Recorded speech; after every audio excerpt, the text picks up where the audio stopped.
following program is closed captioned for the thinking impaired.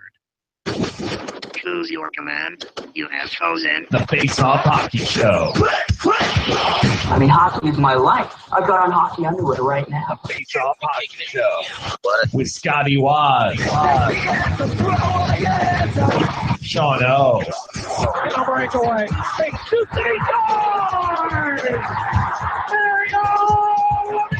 And the P-Boys, Johnny and Mark with the C. Yeah, baby.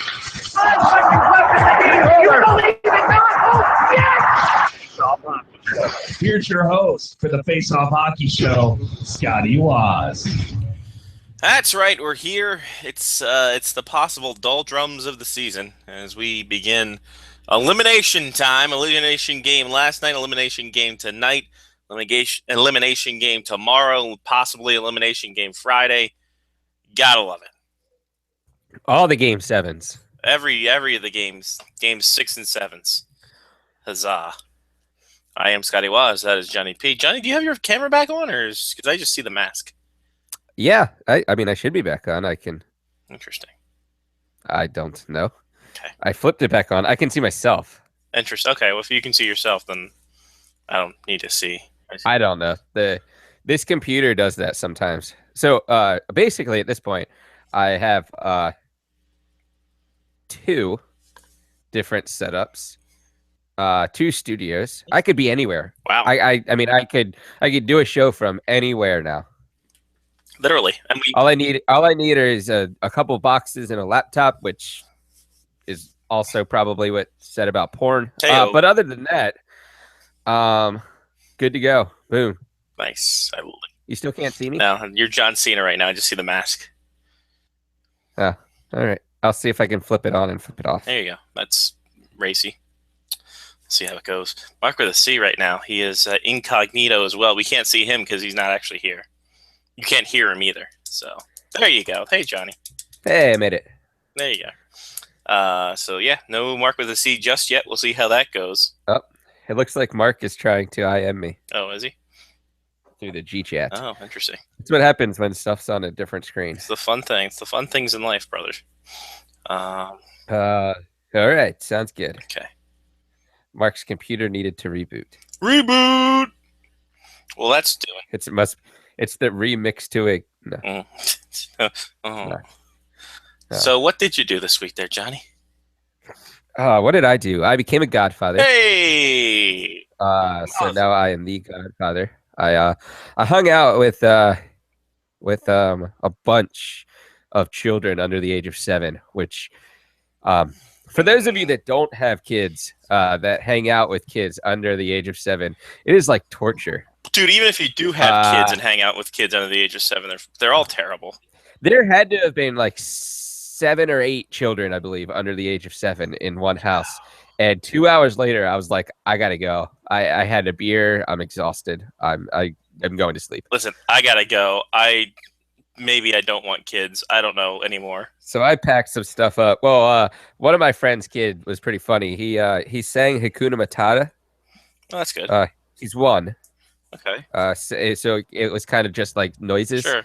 that sounded like the tune of Hakuna Matata. But then if you asked him, you were like, "Hey, Clint, what's a motto?" And he'd go, "Nothing. What's a motto with you?" Ha ha. That's good. That's a good kid. Smart kid. Love him. Get on the show. Yeah, he was good.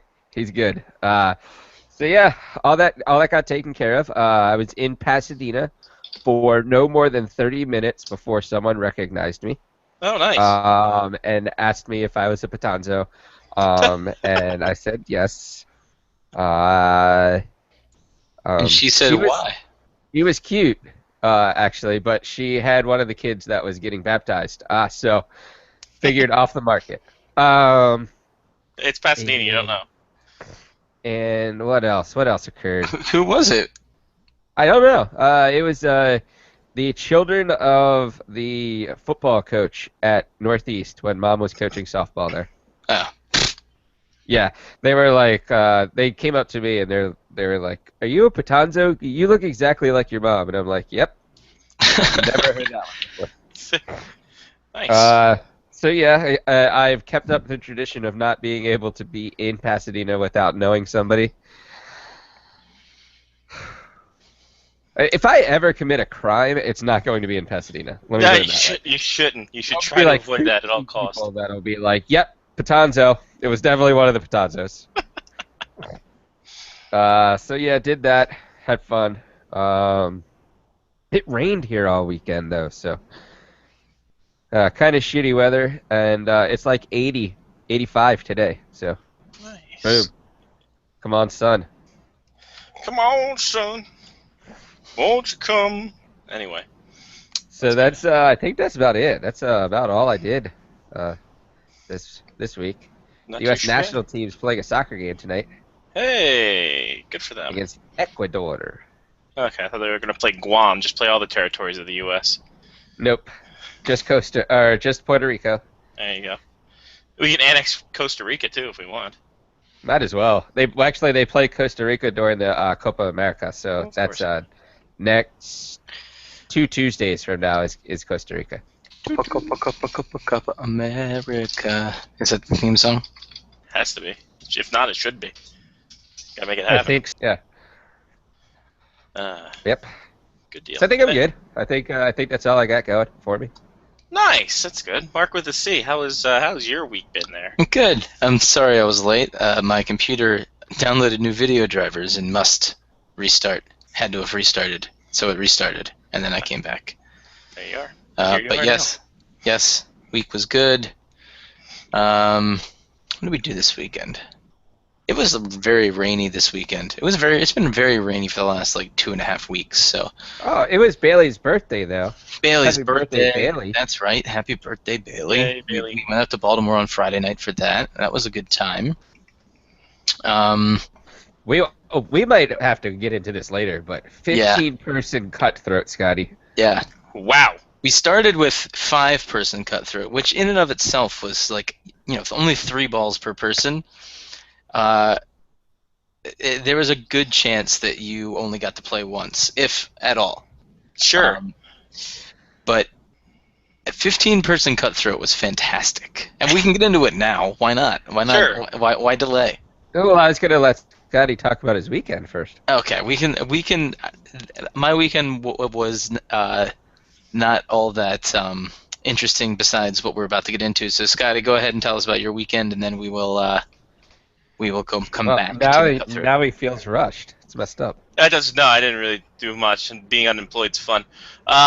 Did some garage sailing.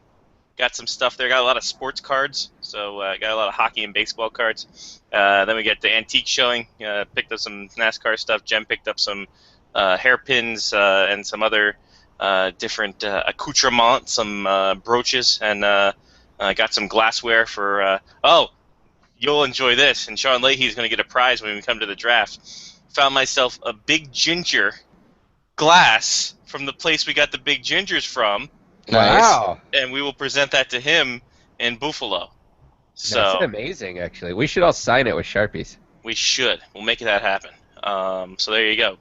Happy birthday, Sean. I'm sure your birthday's well past. That's it. All my excitement comes this coming weekend for Memorial Day, so I will have to get into that next week. But now, first off, did the 5-person cutthroat, is that just a traditional thing, or was that just, hey, everybody wants to play cutthroat, so we have to narrow it down somehow? How did this all come about? Well, for those of you who are listening that don't know what cutthroat is, it is a way to play pool that is with 3 people. Each person gets 5 balls, and the object is to keep your balls on the table. You want to be the last person with balls on the table. Like a Saturday night. Yes. Go ahead. Just lay it It was all a out. Friday night. Oh. So if someone scratches, instead of losing, everyone who didn't scratch gets a ball back. Right, yeah. So in a normal game of cutthroat with only 3 people, only 2 balls come back into play at any given time. So we were playing with 5 people because 5 people wanted to play pool. So therefore, do the math: 3 balls per person. Yep. I can do the math, but I can't do the English. Fair enough. Right. It's not your first language, though, so it's fine. Yeah. So 3 balls per person. So anytime there was a scratch, everybody pretty much more or less got their There were 4 balls that there came were out. 4 balls that came back in, and people who were eliminated came back in, which is fantastic. Yeah. It was like it's like WWF. Like they're never really out. There could always be a run-in later on. Sure. Or dodgeball. Right, like dodgeball may be a better example. So, as the night went on, more people showed up, and John decided that we would try and play 15-person And we were playing 15-person cutthroat. cutthroat. So Now- everyone got Everybody one gets 1 ball. Mark found a random number generator for his phone. Imagine that. It's perfect. So And, everybody got a random number, but like it was pretty hard, because you're trying to play, you're just kind of knocking in whatever balls that you can, and then inevitably it would get down to like 3 or 4 balls left, and somebody would scratch, and everybody would come back on the Jesus table. Christ. Wow, that's now this idea seems to be bore of alcohol as well. I'm sure that helped a little bit too. saying, Actually, "Hey, no, I was pretty Really? sober when I came up with the idea. When we actually played, I may have had some alcohol. Okay, but fair when I enough. first came up with the idea, I was actually kind of sober. Hmm. But it was pretty cool. We would be playing pool for a while. We actually Bailey had reserved a couple tables that were next to the pool table, so we kind of had the pool table next to us, and no one was coming up anyway. So we had a run at the pool table, and yeah, so we would be playing for a little while, and then somebody would scratch, and everybody in the party would just be like, "Yeah!" Jesus Christ. And all the balls would come back on the table, and then whoever's turn it was next was up to hit. How much tension was there at the end of this game? Because It only got it got cutthroaty toward the end. Oh. There it is. Yeah, it seems like one of those games where it's just like there's so much anticipation and so little room to screw up. Because I'm sure that people, when you get down to 3 balls on the table, it's like, okay, you can't be the one to screw up and let everybody back in, because then, oh boy. We had some people there that thought that it would be funny to let everyone back in, and then they would scratch, and then everybody would come back on. Mm. And then they were inevitably the first person to go out after that occurred. But yeah, I think one game lasted an hour and a half. Jeez. Probably about right. Holy shit. That's tremendous. Because people came back in 3 times, I think, throughout that. I think I have to sneeze. And this was Friday night, so this is day before Preakness, yes? Whew. Yes, day before Preakness. Well then, guess you So just yeah, Preakness. it was a lot of fun. I'm gonna say that if anybody out there listening has a chance to play 15-person cutthroat, make it happen. Wow, You that's have to tremendous. write down the numbers that everyone has, though, because when everybody comes back on the table, you have to figure out who's shooting next. There you go. That's where whiteboards come into play. I kept it on my phone, but yes, a whiteboard would have been great. I kept it in the notes section of my iPhone. Yes. Nice. Perfect. Good to go. Excellent. Well, any other fine events happen at the coronation of Mrs. Bailey's birthday? We No. no, we ate a lot of chicken fingers, some meatball. We did. We ate Meatball like an sliders. entire chicken. Yeah. Nice. What was it? The place called Dog Watch? The Dog Is that it, Watch Mark? Tavern. See. Dog Watch Tavern. They have a good, really good happy hour. So if you're in Fells Point, check them out. There you go. $2 domestic bottles, $3 heavy seas, $4 rail drinks, and $5 appetizers. There you go. And if you want to advertise for us, don't, because last week we talked about how bad that was for you. True story. It's a disaster if you advertise with us. You could just give us a free happy hour. It'll cost you $30. It's true, and if you have a PA system, we'll do a live show, and who knows what could happen. When's the last time we did a live? Was that the R Bar? We did a live show, and a place where other people that weren't our friends were at. Yes. Sounds about right. So there we go. Perfect. Bless you. Whew, finally got it out. There you go. It sounded like it. Went through the Thanks. mute button too. Yeah, it did. Whew. That was Holy a good one. jeez. Well, excellent. But yeah, like I said, my weekend was my week ahead. I gotta drive up. I gotta drive all the way up and down 81/29. It's up to Winnipeg on Saturday, and down to Fargo on Monday, and it's good times. So if you ever want landscape, WWE, right? yeah, wrestling on Saturday in Winnipeg, Wrestling. and then baseball on Memorial Day down in Fargo with the Fargo Moorhead Redhawks. So there you go. But yeah, wrestling. First time, I think, Mark and you and I were talking about this earlier. First time since 2002 we've been to I've been to a house show. Yeah, house show. I've been to a SmackDown at Baltimore Arena before. Or not a SmackDown. What? Maybe it was a SmackDown. I thought I was at a Raw too. I was at a Raw maybe in Baltimore Arena. We went to a SmackDown in the 2002 one. That wasn't a house show. That was a SmackDown. That was a Tuesday night. I went to a WCW event in Verizon Center. Nice. Was it I No Way found Out? a ticket recently too, by the way. Was it Starcade? It was Slamboree. I can find the ticket. I can come back downstairs. I know where it is. I have the Sure. ticket stub still. Great American Bash. I'll go find that. Go find it. Just keep naming off WCW events. Sold out. Was it sold out? Was it Revenge? Oh, Revenge. That was a good game.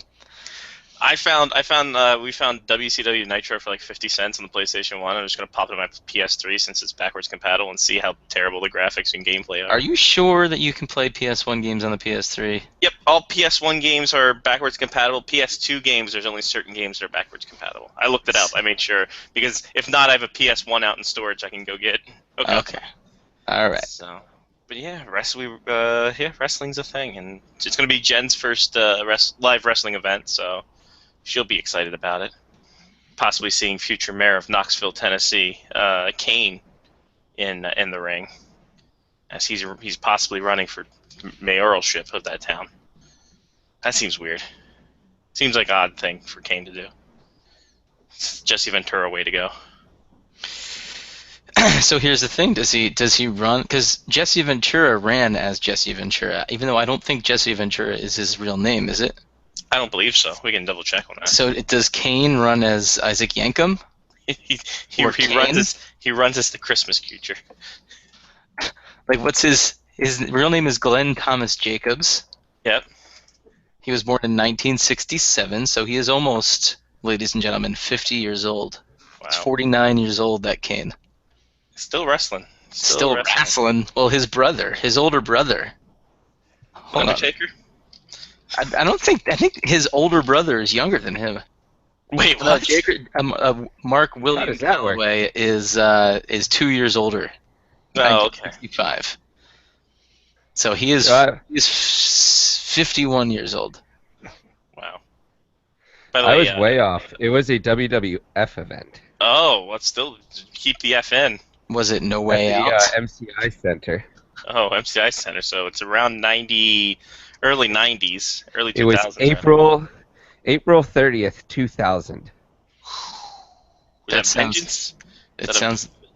Yeah. It No is Mercy. Could've been No Mercy. It's WWF Backlash. Oh, Backlash, of course. Backlash. Of course. I also found my first. So this wallet I was looking through before I went to England. It has my library card. Hey. Actually. But the first concert that I ever went to, May 15th, 1999. Ooh, Everyone heard him? This is the George Strait Festival ticket, my friends. It wasn't George him. I Strait. don't heard him. Country Music Festival. Then Dollar Hot Dog Night, Saturday, November 17th, 2001. The Baltimore Blast There it is. in the MISL season.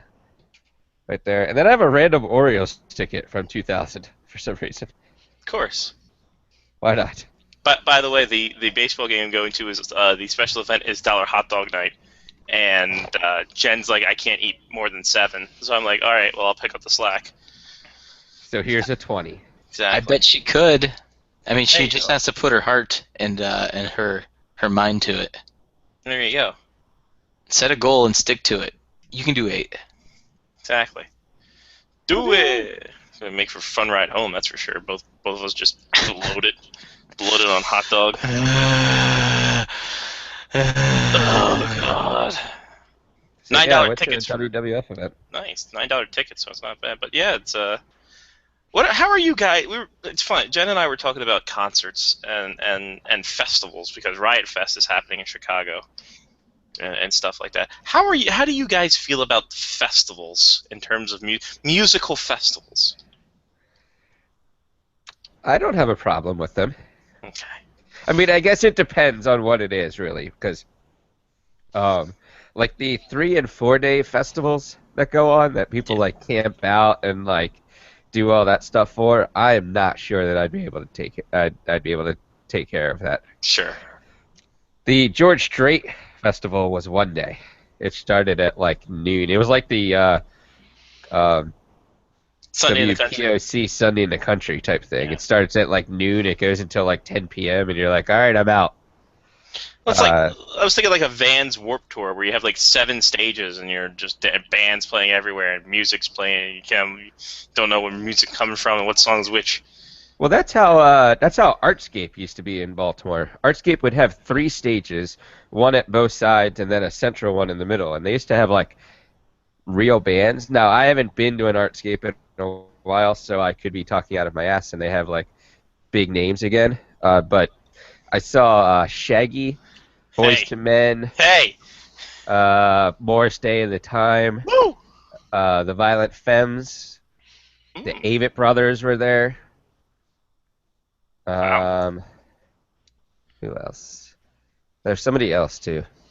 Oh, Robin Thicke. There it is. So like, that's the way that Artscape used to be, and you would get like the Artscape schedule and be like, this is awesome. Like, I'm going to go here at this time. As soon as this one ends, I have to haul ass and go to the other side of all of it because I want to go and see this guy play. And then as soon as that one ends, I need to get a spot over by the big stage so that I can listen to this person play at 6 o'clock. And, I mean, it was nuts. It was awesome. Artscape used to be the best. It might be again. I haven't gone in years. Artscape this year, July 15th to 17th.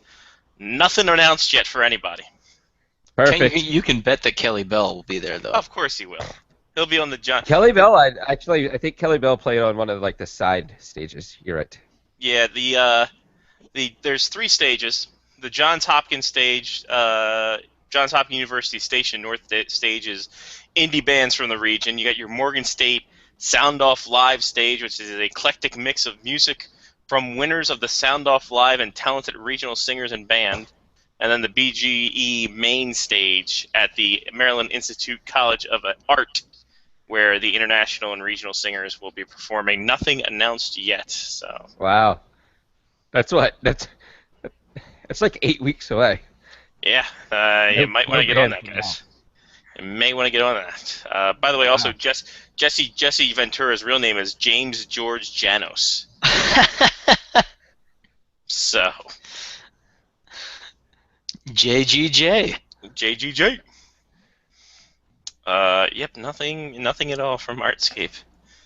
Well, you think you guys might want to get on that. You might want to get on that, guys. Anyway. Are you going to a music festival? Is that why you asked? Well, no. Jen was talking about going to Riot Fest and things like that. I'm just like, it's a 3-day event, and we have places to crash in Chicago if we wanted to. But $170 a ticket, not bad. I think I talked about this a little last week too. So yeah, it's an interesting. I was just wondering about how you guys, because there's also Rib Fest in Fargo happening, and that's a food festival. Cool. But I have to bring up the bands because the bands could be the greatest thing ever. See, that's the problem with the music festivals, though. It's like you literally have nowhere else to go, right? So for 3 days, you're spending money on beer and food and whatnot, like at this festival as well. Well, here we go. We got Rib Fest in Fargo, North Dakota by the Fargo Dome, June 8th to 11th. Starts at June 8th at 11 a.m. and ends June 11th at 11 p.m. So there's that. Who do we got here? We got ourselves a thing here. There we go. HappyHarrysRibFest.com. Why wouldn't it be? Why wouldn't that just be the goddamn thing? This sounds like it would be like a festival for like roasting each other, like a rib fest. like a comedy fest. Like a comedy festival, but it's where you do slight jabs to your friends. Poor execution, but you get the joke. Well, here's the thing. You got yourself. You got the lip smacking lunch special, which is Wednesday to Friday, 11 a.m. to 1 p.m. You buy the meat and the side. You buy the meat and the sides are our treat. You get 2 free sides, free parking, free admission, and you just buy the meat and you get the sides. But the entertainment, boys. Holy crap! Wednesday, 7:30, 32 Below go on. Gotta love them. No clue who they are. 9 o'clock, the Eli Young Band go on. Oh, All right, nice. all right. Yeah. All right, here we go. Thursday, 7:30, Skyline goes on. No clue who they are. Okay. 9 o'clock, the newly revamped Blind Melon. Because Okay. Blind Melon's lead singer killed himself. Okay. Oh, and here. All right, so I'll wait till Friday. Friday could be the way to go. Saturday, FM All Stars are playing at 7:30, and Uncle Cracker is performing. Oh no, Ah, nice. At 9 o'clock. Nice, That's not the best part. Friday night could be. Smash Mouth. Seriously? I mean, 7:30 p.m. Save Me CJ, and then the headliners at Wow. 9 o'clock. Get there early. Stay. Eve 6? Come for the ribs. Stay for the Smash Mouth at Oh my 9 God. o'clock. Smash That's Mouth is amazing. performing. I only said Smash Mouth because I'm pretty sure that I Uncle thought you were and the looking guy at the that lead website. from Smash Mouth are the same guy. They do look similar as well as Guy Fieri too. Yeah. I mean, it is a rib fest, so It I is, wouldn't be yeah. surprised if Guy Fieri showed up. So yeah, Smash Mouth is playing Friday night. Uncle Cracker Saturday night. Wow, that was amazing. epic pool. Here are the rib cookers. People who are cooking the ribs. It's just a portion. You got Awesome Aussies, which is Australia's most accomplished barbecue chefs. You got Cowboys Barbecue and Rib Company from Texas. You got Desperados Barbecue and Ribs from, it looks like, Ohio. You got Johnson's Barbecue from Chesapeake, Virginia. You got just north of Memphis Barbecue from Annandale, Minnesota. Really north. Memphis. Porky and Beans from Port St. Lucie, Florida. And Rasta Joe's Barbecue from Plymouth, Indiana. Interesting. So there you go. I bet Rasta Joe's knows Rasta Ricky. I'm pretty sure they're buds. They have to be. They have the same first name. They do. There's a lot of sponsors here. That does sound fantastic. Do you have to buy tickets for the entire weekend, or can you just go for like a day? I'm trying to find where the hell the admission is at. I have nothing. I mean, because Smash Mouth. Smash Yeah. Mouth alone, man. All right, so here we go. Free admission, and I think it's each table. You get free admission to the whole thing, and then each table has a price for their meats, and then you get sides with them. And then for the games, it's $8 wristbands, $8 wristbands until 1 p.m., and then $12 wristbands from the end of it. So yeah, it's basically a free admittance, and then you just pay for the meat. And then if you want more sides, you get more sides. It's nice. Looks tremendous. Oh, Smash Mouth. I just. Never mind. Well, no, go ahead. I'm sorry for spoiling. No, Yeah, that's right that, through the- that couldn't have been Completely better. destroyed it. Anticlimactic. Yeah. It I could have been ruined it. better. Couldn't have been better. That was perfect. Like of Who all was the bands, traveling? of all the bands, you had to pick Smash Mouth, and it was dead on. It's tremendous. That's amazing. Amazing. Oh, He's man. an all-star. What can we say? Exactly. Ah, my God, that was great. Boy, howdy. Where do we go from here? We can't go anywhere. Ribfest is a thing. Ribfest, shout out Smash Mouth. It also sounds like something that like TGI Fridays would do for a month. come down to Ribfest at TGI Fridays. Sure, they would. Or what's And that? they'd also have Smash Mouth playing. Yeah. That's a famous Dave's gimmick for sure. Famous Dave like homie. Yeah, famous Dave like homie. The polar bear, shout out. No, is there any more famous Daves in Maryland anymore? There is one off of 175, I think, still. Yeah, that was like the main one that I knew, and then they kind of grew out, and then they stopped for one reason or another. They weren't famous anymore. No, they weren't. They didn't. They decided, no, we're not doing this no more. Can't do this anymore. Can't stop. We'll stop. Yeah, so we're just gonna go, guys. Don't worry about it. All right. Unless we have any other jibber jabber to talk about, we can get what little news we have going on, as it is the doldrums of summer. I mean, there is still hockey. There is. Not for us, though. What condition my condition was in. Yeah, what condition my condition was in.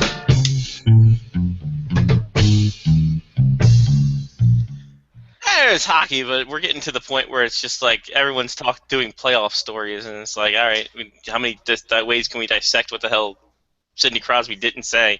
Now, I do really like how we've reached the point of the year where literally everybody writes about the same game. And the same topics almost. And, like, how are they supposed to be different? I can't. By the way, did you see that the take that one dude had, who was like the college basketball guy for the Sporting News, on Sidney Crosby being named captain being the worst thing the Penguins have ever done? No, but I want to read it now. Oh yeah, it's Puck Daddy did a segment breaking down everyone bitching about Crosby not being available after Game 5, I think it was, and just all the hot takes. And Greg was rating the hot takes, and it came down to the Sporting News guy. I'm like, well, that's not Sean Gentile or anybody. Yeah, it's the college basketball guy who lives so far away from Pittsburgh. Oh God! But that's what Twitter is now. It is hot. Oh no, he wrote a blog. He wrote a whole article about it. Oh. Like, it's up on the Sporting News. It's amazing. It's like I'm scrolling. What? Would that be the equivalent of us as you find this? Of us like trying to dissect the Raptors Cavaliers game and saying, LeBron James just needs to score more. I mean, I see what the issue is here. They've lost the last 2 games because LeBron James clearly isn't trying hard enough. Yeah, That's true, actually. Naming LeBron James the captain of the Cavaliers was the worst thing that they've done. Yeah, ever since they put the C on his jersey. put a C on his chest, and you can't do it. Well, he had a C on there anyway because the Cavaliers they used a C. The Heat didn't have any C's on their jersey, and you see that they won 2 titles. That's true. Real quick, we did cue the music. Only injury: Trevor Daley of the Penguins, broken ankle. He's done for the season. So rest of the playoffs. So I found the hot takery. So this is from Mike Cersei, who is a member, the Sporting News college basketball columnist and member of the U.S. Basketball Writers Hall of Fame. Oh, well, he's a Hall of Famer. He must know what he's talking about. The name of the article is "Sidney Crosby captaincy has cost the Penguins a cost the Penguins simply cannot afford." Now the hot take rating from this was Greg said, think of an active volcano on the surface of Mercury. This is 3 million times hotter than that. So that might just be hyperbole. Yeah. It could or it could be pizza bully. We'll see how it goes. One of the I will read this as Greg breaks it down because it's huge. He broke it down to 4 different paragraphs. Okay, I like this. Let's go. First one, for Mike DeSorsi of the Sporting News. It is not uncommon in sports for character to be mistaken as leadership. It is apparent Crosby has the respect of his teammates. It is equally clear the Penguins do not fear letting down their captain. That is more consequential. Whether that fear comes from the implied threat of physicality or simply a respect level that does not permit anything but exceptional effort, championship teams almost invariably have such a player or players in charge. If Crosby was going to be the normal captain, the Penguins needed to supplement him with the sort of player who could back him up. So he's saying that Sidney Crosby needs to be able to beat up the rest of his teammates in order to garner respect? Essentially. But wait, there's more.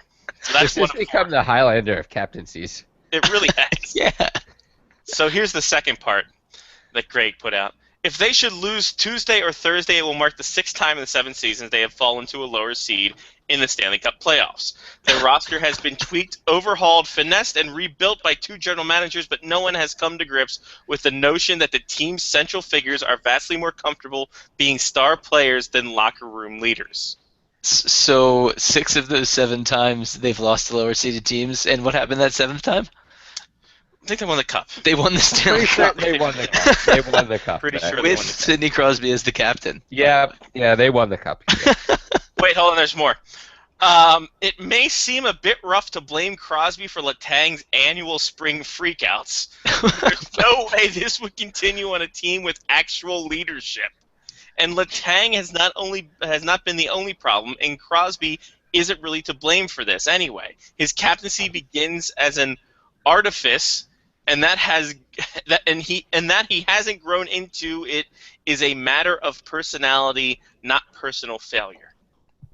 Wow, there's nothing. I didn't think there was anybody who could make us defend the Penguins and Sidney Crosby like we are right now. I agree, Hold on. actually. I agree. This is like, I feel bad for the Penguins right now because this article came out. And the last This one. is idiocracy at its finest. And the last one.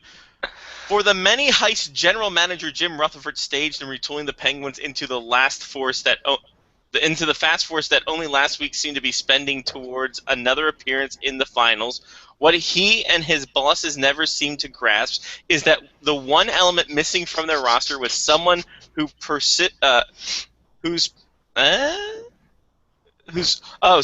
presence would inspire the players to at least reach their vast potential, if not exceed it, in the way the Lightning are now. So who do the Lightning have that is doing this for their team? Exactly. Like, what the hell Steven is this guy Stamkos, talking he's about? out. He's the greatest captain ever, Steven Stamkos. Of course, he's not even playing. Steve Yzerman. Actually, that's the Yeah. leadership that they There you have. go. Is Steve And I Yzerman. mean, for all those years that Jim Rutherford just didn't realize what this team needed. I mean, it's crazy. The Right? 2 years he's been in the role of GM for the Penguins. All those years. all those years. Yeah, two general managers. Oh But my god. Sidney Crosby destroys general managers. That's what I got out of that article. Amazing. I have 2 issues with this. Sure. One, that somebody at This Morning News even decided this was a good idea. And 2, that people are actually talking about it still. I just like to like making fun of it. I just like, hey, let's let the college basketball guy write about a Crosby article. That's what I mean. Like, are they trying to justify the fact that the college basketball guy only works for 8 months out of the year? Like, let's be completely honest at this point. If he's got a full-time gig, then they have to figure out what the fuck he's doing for the rest of the year. Exactly. He has 6 months and he doesn't do anything, or at least 4. At least 4. Prorate his contract, for Christ's sake. He's like a teacher at this point. Like, Yeah, but he has too much tenure and too many awards that they can't really fire him. right. it's So kinda what like, they're doing is they're making him teach a science class. And he's been teaching American literature and history his entire career, but they're like, hey, here's a biology class we'd like you to teach this summer. Now, my question is, did he write that article for, like, a basketball team and then just Mad Lib it up for the Penguins? God, I hope so. I'm probably not, because Like- everything in college basketball is a one and It done was like now. the North Carolina Tar Heels or something. Yeah, I was Could thinking be about like- that, but, like, he wouldn't have called out, like, Roy Williams or No, but he Mike never called out Krzyzewski or the anything. coach. That's true. He never did call out the coach. He never touched the coach. Well, see, now with hockey, he can use coach instead of general manager. So, Yeah, so wow. so maybe Wow. Roy Williams is the general manager, Yeah. and he's Dude, this calling thing- out like the captain, the like 18 or 20-year-old captain that they have. This thing goes on for like 5 more paragraphs than it should.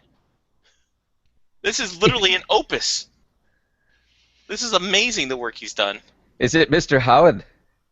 Yeah, could have been. Should have been. His opus was good. It was. Anyway, so there's This Sidney is Crosby. insane. This is what occurs when I don't read Puck Daddy. There I you go. actually miss things that I should be reading, There you go. like this. Like this tome. This tome a college basketball guy wrote. Anyway. But so here's the other problem that I have with this article is that this has actually gotten people to read the sporting news. Like Well- in a general state. Like all of a Well- sudden people are so outraged about this article that was written about Sidney Crosby that they're actually going to the website and clicking on things. Yeah, the digital side of the sporting news is good. I like what Sean does. I like Jesse Spector's baseball stuff. Everything else can go to hell, but But yeah, we know them. yes, We're only reading the people that we know. it's true. So they do good stuff. I'm not going to condemn the rest of the site that they're a bunch of idiots. Just stick to your lane, son. That's what I'd tell you. Don't let the college. First off, the editors there need to figure it out. So that's on Sean. You got to figure your shit out, son. Don't let the college basketball guy give a hot take on the Penguins. That's step number 1. Let him worry about Pitt Panther basketball. They might have thought it was a college team. Could have been.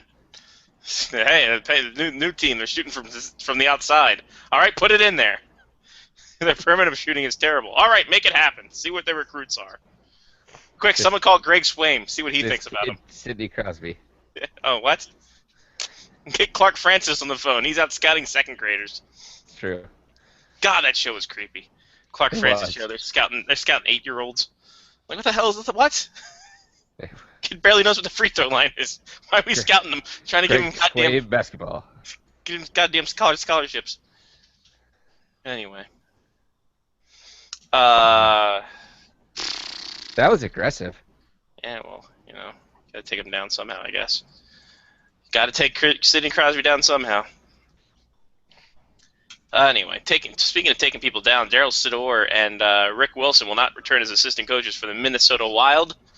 However, the other coaches did, and Darby Hendrickson got moved up to the hockey operations role. So shout out Darby Hendrickson. It's good There's work, that. Darby. Canada wins the World Championship after shutting out Finland 2-0. Russia won the bronze, beating down the USA 7-2. Patrick Laine won the World Championship MVP, and he will be drafted 2nd overall to the Winnipeg Jets. So that'll be a Austin fun. Matthews had a good tournament. He did have a really good tournament. Just the team around him was, not the best. Well, that's what happens when all the best American players are still in the playoffs. There you go, USA. I don't USA. I don't really know. I don't Well, know. I mean, Canada wouldn't have won if Sidney Crosby was their captain. They would have finished in bronze, and then they would have like a summit about why Sidney Crosby was the captain and couldn't get us to gold. Ugh.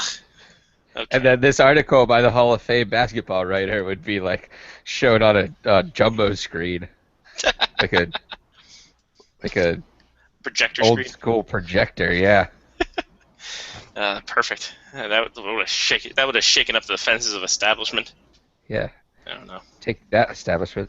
The ECHL finals have been set as the Wheeling Jerry Nailers take on the Allen Real Americans after Wheeling won Game 7 over the South Carolina Stingrays. Caps affiliate lost to Game 7. Shocking. AHL thing going on. Hershey up 2-0 on Toronto in the semifinal. Lake Erie up 3-0 on Ontario, the Reign. So those things are going on. Do you have a problem with the Capitals taking over the Hershey Bears like Twitter feed and all that, and like pushing on like the new Hershey Bears, like, hey, look, Caps fans, follow the Hershey Bears all of a sudden because they're in the conference finals? Nah, I don't have a big deal over it. I just think it's interesting. I think that they should do it more often. Yeah, no, they And- should. They should do it more than when they're eliminated, and I think they need to do like a weekly thing. Do something. Do like a highlight thing. I mean, hell, you got the Monumentals TV or whatever the hell it's called. Put some video up on there. Yeah, Get people there. Make it happen. For Christ's sake. that's just me. They sent John Walton there. He's going to do the radio for the game tonight. Like, don't they have a normal radio guy that's been doing all season? They do, yeah. But John Walton is the guy who the other guy replaced, Scott Stussio. So That's John true. Walton is back there. He knows the things and the stuff, and the things and the stuff. So All right. right now, he's good. He's good at what he does. he is. I'm He's just very saying. good. He has a different job. He does have a different job, and he doesn't want to. Don't put the other guy out of the job, for Christ's sake. Big timers, telling you. Hershey up 2-0, but are down 2-1 in the first period against the Toronto Marlies. So that is a score update there. Memorial Cup's a thing going on too.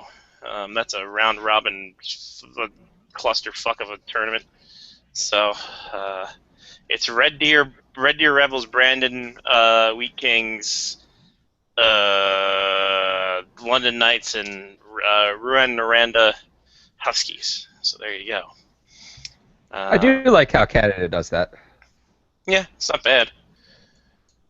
Not a terrible situation. Game 6 happening in a couple minutes between the Wheat Kings and the Rebels. The London Knights have earned a spot in the MasterCard Memorial Cup final after dominating the round robin. So they have to wait till Sunday, and then they go. Fun how they do that. And it looks like if Brandon doesn't win tonight, they'll be eliminated.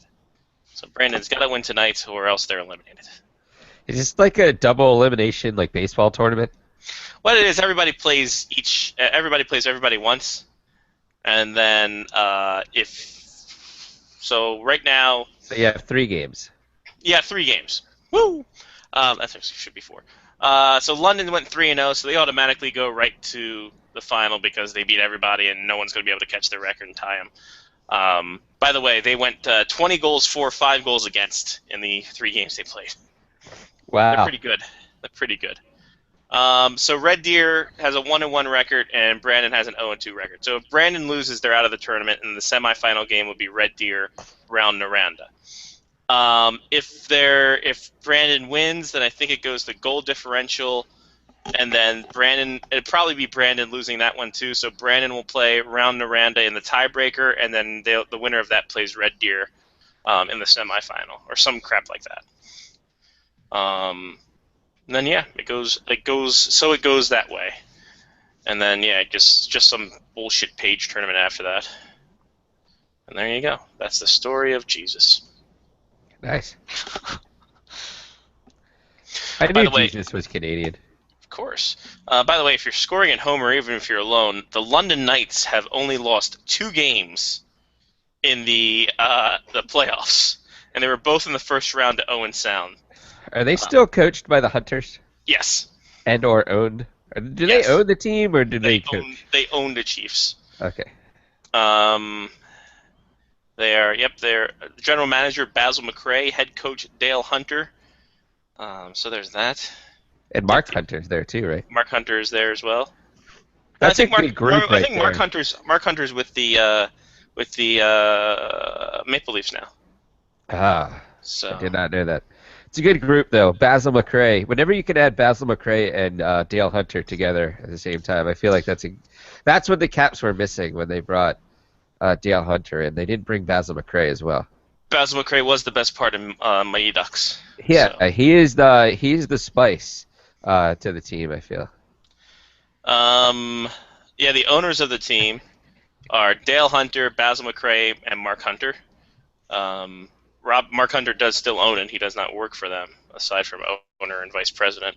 Dylan Hunter, Dale's son, is the assistant coach, along with Rick Stedman. And Bob Martin is security. They had to put him in the operation, so good for him. But London steamrolled through beat Owen Sound in 6 games, and then beat Kitchener in 4, Erie in 4, and Niagara in 4 in the championship, and then haven't lost a game in the Memorial Cup, so they're pretty good. So there you go. Who do they have? Let's see. They have Mitch Marner. Anybody being drafted? They have Mitch Marner, who was drafted by the Maple Leafs last year. They have Matthew Tkachuk, who's going to be drafted in top 5 this year. Oh yeah, he looks good. Christian Dvorak, who is Radek Dvorak's kid. Nice. So, there you go. Did Radek Dvorak use Christian sticks? Actually, I'm sorry, Radek Dvorak. Those two are not related. I just made something up. But let's be honest. How many Dvoraks do you think that? It was a pretty good shot. Was a pretty good guess. He could have just gone with it. Actually, no one would have ever corrected. Nobody would have looked that up. Could have. Arizona Coyotes drafted Dvorak. I don't know if he uses Christian sticks. Would have been great if he did. No, it would have been cool if it was Radek Dvorak's son, and Radek used Christian sticks. There you Because then go. he would have just been like, "How do I name my kid?" And be like, "Oh, look, how about Christian?" Ole Hulo-Levy is on the London Knights too. He's going to be an eligible draft pick this year. So there's that. He won goal at the World Juniors this year. 9 goals, 33 assists in 57 games. And also played in Yogurt. So, huzzah. Yogurt. Yogurt. So there's that. Oh, did you hear? First off, Renee Fassel reelected double IHF president. 4 more years. 4 more years. That's You're not good. being I'm glad that they're not as corrupt as FIFA. Or are they? Dun, dun, dun.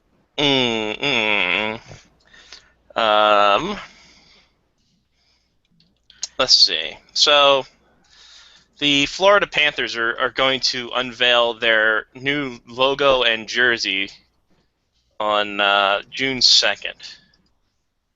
So, Is this after they got rid of half of their coaching staff? half of their coaching staff and scouting staff as well. Perfect. So, the don't know. Have you guys seen the possible logo? I have. It looks pretty good. Mark? I have not. Here we go. Here is the possible logo for Florida Panthers HC. As Ooh. that is that you know what? It looks like a soccer badge. I don't hate it, but I'm not in love with it. I might have to see it on a jersey first. Is that actually a panther? It looks like a panther. It looks like a lynx to me. Yeah, see, I feel like that's a different animal. I don't even think that's a panther. It's not a lynx. Have you never seen the Augusta Lynx jersey? It's not a lynx. Why does the panther have red eyes? It's angry. Because he's evil. Because they fired their coaching staff. They're evil. It definitely does look like a soccer badge, and when you throw the HC at the end of it, it seems like they're pining for ads on their jerseys. Well, that's the it's funny because the new ECHL team that's coming in next year, the Worcester Railers HC, every press release has Worcester Railers HC on it. I'm like, oh, we have to define them as Worcester Railers HC now? Oh, that's not going to be good. Yep. That just opens the door. That's the beginning of advertisements on the jerseys. That's the slippery slope. Yep. I agree. Mark, here's the lynx. This is what a lynx looks like. That's a lynx. It's got a bushy tail. It looks like it's got that crazy thing. It's got a star in his eye. That's not a lynx. That's maybe a mountain lion. If you want to put mountain lion, I'll go mountain lion. Okay. That's a Okay. lynx. Lynx right there. That's a lynx. Who knew that lynx were so hairy? They're mountain cats, dude. They're like Siberian I always cats.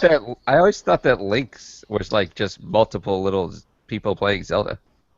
That's a good one. That's Also a good hairy, though. Also hairy. Very hairy. Very hairy and have ocarinas. So Yes. Yes. So there was the Ottawa Lynx. It was a baseball team too, I think. Or was there an Ottawa? Yeah, it was. It's crazy, wacky Ottawa Lynx. I do like the new Panthers logo, I will say. It does. It's not.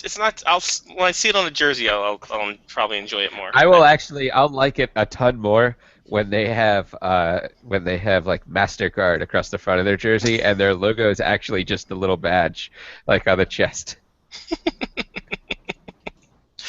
Oh, lordy lord. It'll just be an oversized soccer jersey. Perfect. Make it happen. Make it freaking happen. So there's that. What was I gonna? That's gonna look nice on hats, though. It will look pretty dope on hats. It might be my draft hat of choice, depending on when the draft hats actually happen. Sean Leahy did not confirm nor deny any kind of thing. What? Sean Leahy said knows I did- everything about draft hats. He said I did give him his start, but he did not confirm nor deny the presence of a NHL, the 2016 draft hat. Although Lids This could be a confirmation. Hold on, folks. Uh-oh. We could have Breaking breaking news. news. We could have. Do we have breaking news music? I do actually. Hold on a second. Oh wow. Okay.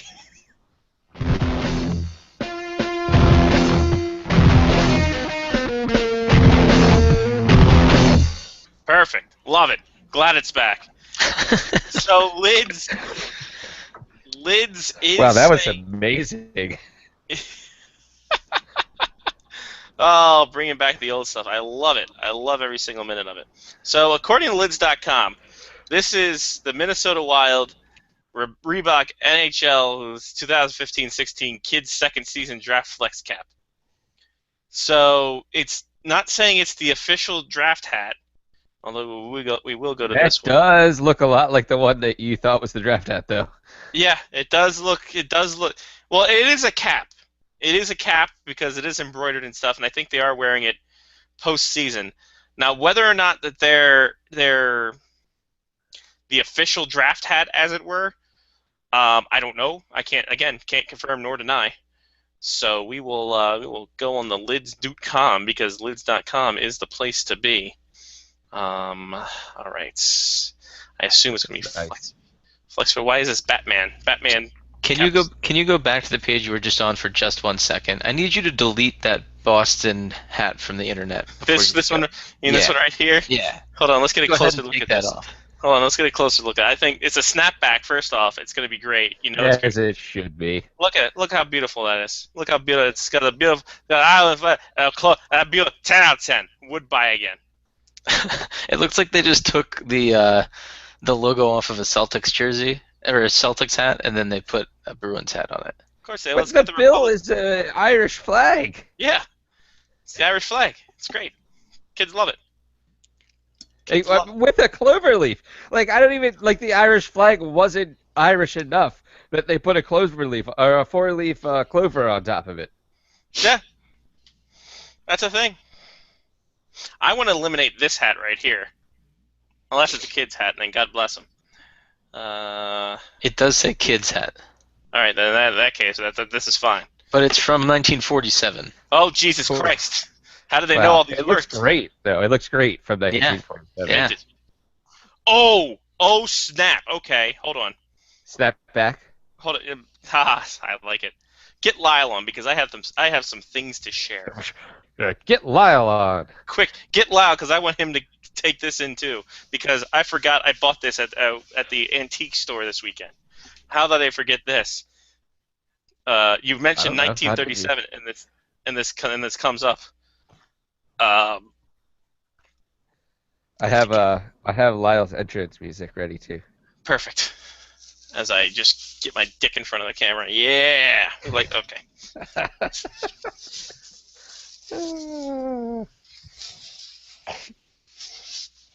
But I do have my make his head bleed shirt. That's nice. Shirt going on right now, so that's pretty cool too. So let me get Lyle, and I have something to show all of I us. sent it. I sent it to him. I know. I'm just saying. Just saying. Boy, howdy. By the way, I just want to say how amazing vintage antique stores are up here, because it's just random crazy bullshit we find, and it works out perfectly for everyone. You do find some really nice stuff too. Oh, and this is A+ material we are getting into. So yeah, we'll get Lyle on. Talk about some playoffs, I'm sure. Talk about some other stuff, I'm sure. Talk about some the Kevin Miller deal that people seem to be split on, mostly angry at. Also Rick Nash, and also people trying to bring up the trade of Alex Ovechkin, which we all summarily dismiss.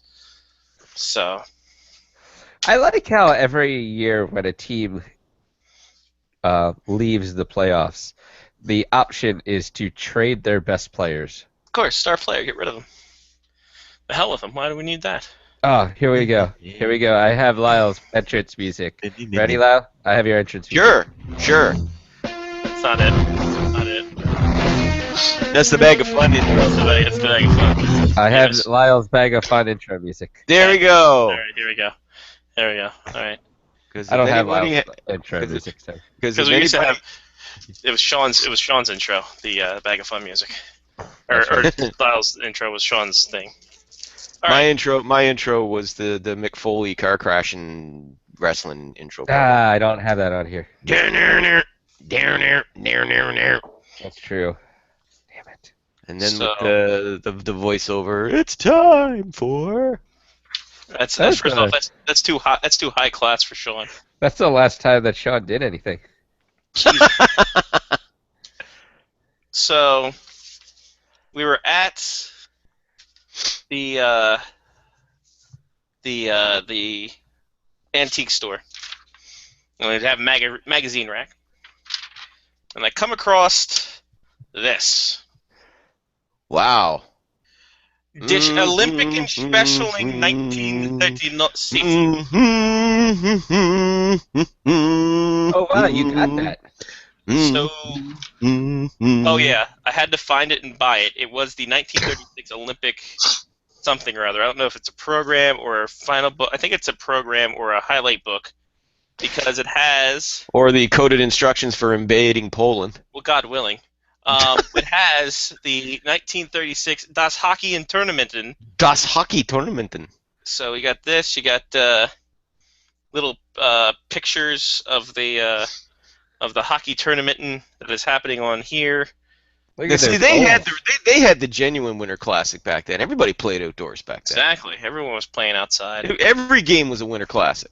Look at those nets. Those nets are fantastic. They leave plenty of Fill room up behind again. the goal. Yeah, put them up again. We got some more ones here. Like Look at why did the NHL go back to those? Yeah, I don't know why. They look stable. They're square. Yeah, they're very Yeah. square. And here's my favorite part of it. That would increase scoring. This is a classic picture of one of the first modern-day mask of the That's Japan awesome. goaltender. So a modified catcher's mask. Basically, yeah. Basically a catcher's mask. Well, it would offer you some protection. Indeed. Better than the the maskless of the day. Well, Where now you- catchers are wearing hockey masks, so it's So a why full not? circle. And here's the Zambonis. There you go. There's all the Zambonis. Powered by original Armstrong. Powered There by you go. Armstrong. So yeah, we went ahead and bought this Nazi book. That's awesome. Yeah, I mean, it's just like, well, I'm like, we You have to. should send pictures of it to Anthony, and he can translate it, or put it on Google you Translate. I'm sure There you that'll go. get the job Google done just as Translate. well. And it also has like highlights from the past Olympics, from 24, and and they're basically postered. They're pasted in here. You can still smell the glue. So yeah, this is pretty damn. Got pictures from 1896. All kinds of crazy bullshit in here. So that was a thing that we bought. I felt like sharing. So No, that's actually pretty cool. Yeah. It's historical value. I like it. and it's From worthless to 80, us. 80 years ago. Just about, right? Yeah, Pretty much. Yeah. it would have been.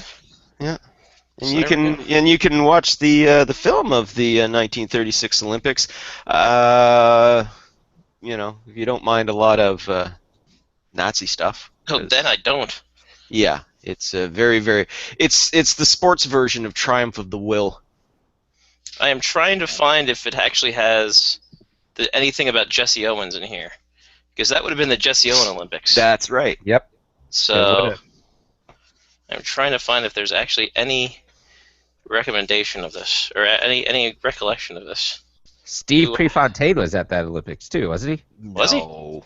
I was going to say, I thought he No. was the 70s. 72. No, that was the 72 other Berlin Munich. Olympics. It was 72. Munich. Munich. 72. Yes, that was the other German Olympics. My fault. We're much. That was, we're that was, the only other reason why I remember that is because that was the first Olympics I remember watching as a kid. Was the 72 Summer Olympics. I was 9. There you go. 9. 9. Oh, the irony. I know. Mark like that. Hey. Zinger. Good one, Johnny. So there we go. That was my Nazi Olympic sharing. So and then apparently Jen's got some people in the special collections at UND who might want to take a look at this too. Hey. We will sell it to them for $47 billion. And everybody's rich. Yeah. There you Also, Jen found this as well. We were looking sports, a sports go. magazine Ooh, with the Bentley brothers on there. cool. Yeah, it's from. That is actually no shit. Yep. The Open Letter to Ted Williams by Grantland Rice. Ooh, that ought to be good. Because Ted Williams, if there's one thing Ted Williams was known for, it was for taking advice from writers. It was in the inside story of basketball betting by Dan Parker. I want to know. Dan Parker? How do February. I bet on basketball? That would have been February great 9th. if it was written by the college basketball guy that did the Sidney Crosby thing. February 1947. This magazine. Mm. So we got some old The, stuff. reason, on hands. the only reason why I know that thing about Ted Williams and writers because I just finished reading a big-ass biography of Ted Williams. 1,500 feckin' pages. Jesus. Whoa. Oh, yeah. Like, that took me a month to plow through. Did it talk about every hit? Oh, my lord. Not quite. It seemed like it sometimes. It talked about But- every at bat in the 400 season. Ted Williams was a very, very interesting man, but I mean, he's also a man who had some anger issues, You think? and they delved Yeah. into those quite heavily in his family and his love of fly fishing. He was a world renowned fly fisherman. He actually was. He's in their Hall of Fame and all this happy stuff. Like he was as fanatical about fly fishing as he was about hitting. But seriously, he was. He could spot a sea bass from 40 feet away. You laugh, but that's the truth, man. Like he Yeah, was, for sure. that great eyesight. But one of the chapters that the chapters I found really interesting was his service in Korea as a fighter pilot during the Korean War, and he nearly got he pretty much for all intents and purposes had his jet shot out from underneath of him. He had to crash land it, and the reason why he crash landed rather than eject is because he said he knew if he hit the ejector button that it would basically rip his knees off because he was 6'4" and they had to jam him into the cockpit. They were so small, and so he said he was damned if he's going to risk ripping his kneecaps off because of course he still had a baseball career to go to, so he was willing to risk death rather than eject and wind up with 2 busted kneecaps. So Good for him. Wow. yeah, but it was actually he safely crash landed the plane. No landing gear or anything like that. Safely crash landed back at his home base. My mom, actually, when she was coaching softball, she went to some conference or something where Ted Williams was speaking. Oh yeah. And she tells the story about how people were getting autographs and stuff after his speech, and that she thought that he was such an asshole that she didn't want his autograph, and then now come to it that he was like one of the best hitters of all time, pretty much, and he had every reason to be an arrogant prick apparently. Well, I mean, yeah. Well, I mean, some of it was justified, but some of it too, like he had issues, like going back to when he was a kid and things like that. But it was an interesting book, but a lot of it, it was a very, very deep dive. I mean, there was stuff. I mean, after a while, 1,500 pages. when you've read the umpteenth story about his his fishing trips and things like that, or how he was pissed off at writers again or whatever. I mean, it's like, okay, we could have neatly encapsulated this into just we didn't need to know every friggin' time he popped off. You know what? Come to think of it, the Bible isn't even 1,500 pages. This was with bibliographies and source notes, everything like that. Oh, So so the it's actual story was just over 1,000 pages. But still. Nothing. Oh yeah, nothing. Yeah. Yeah. Did it end with Back in the? biblical times, they didn't have bibliographies. No, they just had autographies. They just That's good. That is good. Well done, Mark. Yeah. Woohoo. Yes, sir. Did the Ted Williams book end with the cryogenic head freezing? Oh fuck! It started and ended with it. Wow. Like unbelievable, and that was a feckin' deep dive too. Like holy shit, you were just cross-eyed by the time you were done reading that part. Just like, oh for fuck's sake, sum this shit up. Like it just went on and on. His son was his son was a piece of work. Holy crap. Yeah. There was the apple didn't fall far from the tree in that regard. Well, But yeah. John Henry Williams was a definitely a piece of work. Hank Williams. Yep, Hank Williams was a piece Yeah, of Hank Williams. Yeah. John Henry Williams. Family tradition he was talking about, actually. But yeah, I mean, listen. I mean, overall, it was a good book. But I mean, there was, you could have chopped easily 300 pages out of that because a lot of it was really repetitious. I said, you get to the point where, as I said, your eyes start to glaze over when you start reading more about, I said, again, his fucking fishing trips, or how many times he popped off at writers or whatever. But. Well, I mean, they had to get all 4 versions from Matthew, Mark, Luke, and John. Oh, sweet. So it was the same story told 4 different times. Yeah, exactly. I can't wait. Well, see, that's the thing with the New Testament. It's padded out. The same story told, basically the same story told by 4 different guys. A lot of fluff. Let's be honest. Oh, they really should have split it up into 4 different books, but Yeah. when the movies come out, I mean, say what you will about the Old Testament, but at And least we it do. wasn't repetitive. At least it wasn't repetitive. I'm sure it was, Lyle. No, was it? Well, it was repetitive. was- It was repetitive in the fact that God was a real. Don't do anything wrong. You did something wrong. You're gonna die. I'm sorry. I asked you guys not to do anything wrong, and you did something wrong, and you're still doing something wrong. You're all gonna die. I'm sorry. I'll kill your son. Just You're kidding. doing what in the what? That's it. He's burned to the ground. Yeah, exactly. Like God had anger issues back in the Old Testament days. Holy crap.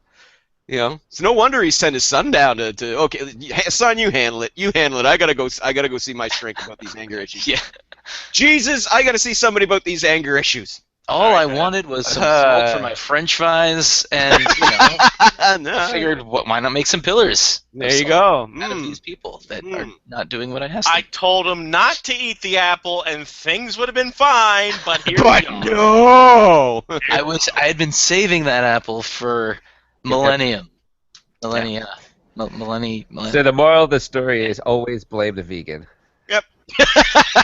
Yeah, Pretty much. there it is. There it is. By the way, wing night tonight, so I will be Hey. unlimited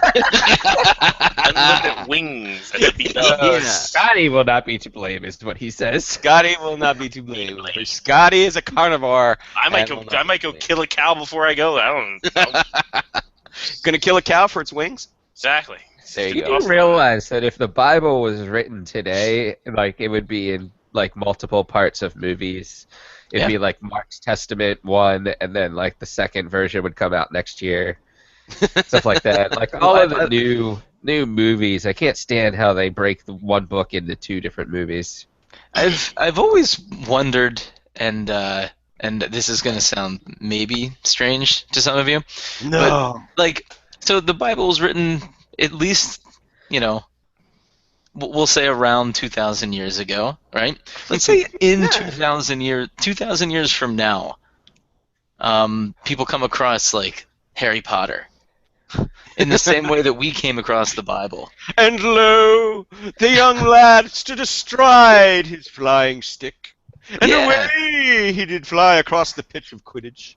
I mean, after Well, for all we know, generation the to Bible was generation to fiction generation. back then. Yeah. Pretty much. It was the Harry Potter of the Like time. who's to say that? I mean, nobody can say that it wasn't. For a long time, it was just stories passed down from generation to generation until somebody of course wrote it it was. down. Of course. So I don't know. It's gonna be crazy in 2,000 years. I'd like to see it happen. They'll find the hockey Bible. Yeah, they'll find the Scotty hockey and I Bible. used to get and be like, "Wow, look at all these stats! Look when people used to score 65 goals in a season. It was amazing." And of course, everyone will kneel before the god Gretzky. Yes. Yes. Uh-huh. 90-something Gretzky, goals. and then when he sent his son. Hold on, that Brent. hasn't occurred yet. No. No, that hasn't happened yet. He did send a daughter though. TA did. Oh. And from there, the show very quickly went off the rails.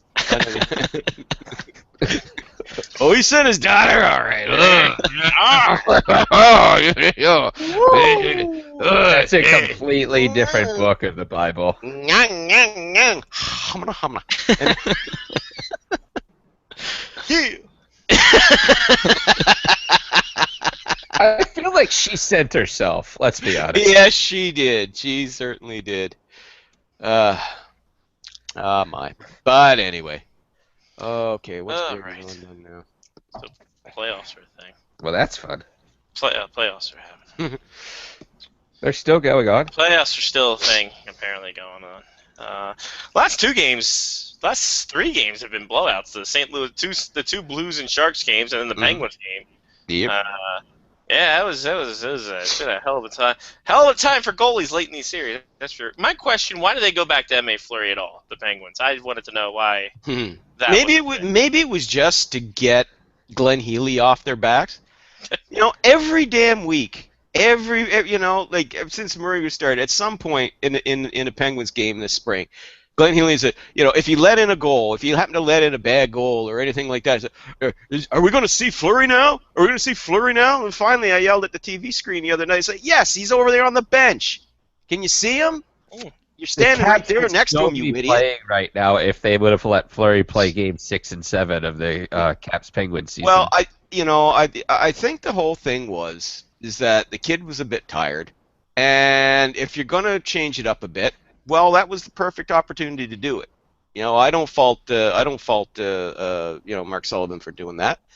Like I said, better that than if you go with Murray and he loses Game 5. Well, now your team's on the brink of elimination. You're going to go with Fleury now, So you start Fleury. You didn't have a good game, which isn't surprising because he hasn't played in a month and a half. 3 months. Not since the end of March. So, yeah, now he takes a seat, and it's going to be Matt Murray's show the rest of the way, win or lose.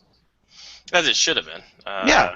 Well, at least it's going to, if for nothing else, for however long the Penguins run lasts, whether it's just tomorrow night or whether it goes on into the final, at least we won't hear any more of that, we're going to see Fleury tonight from Glenn Healy.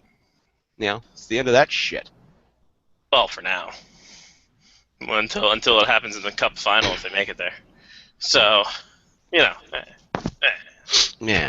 No, I think that'll shut him up because, like I said, for every game, that's all he and Kelly Rudy, who I like, by the way. I like Kelly Rudy, but even Kelly Rudy's like, maybe we'll start to see him now. Maybe we'll see Fleury now. And it's just, guys, please shut up. Just shut up.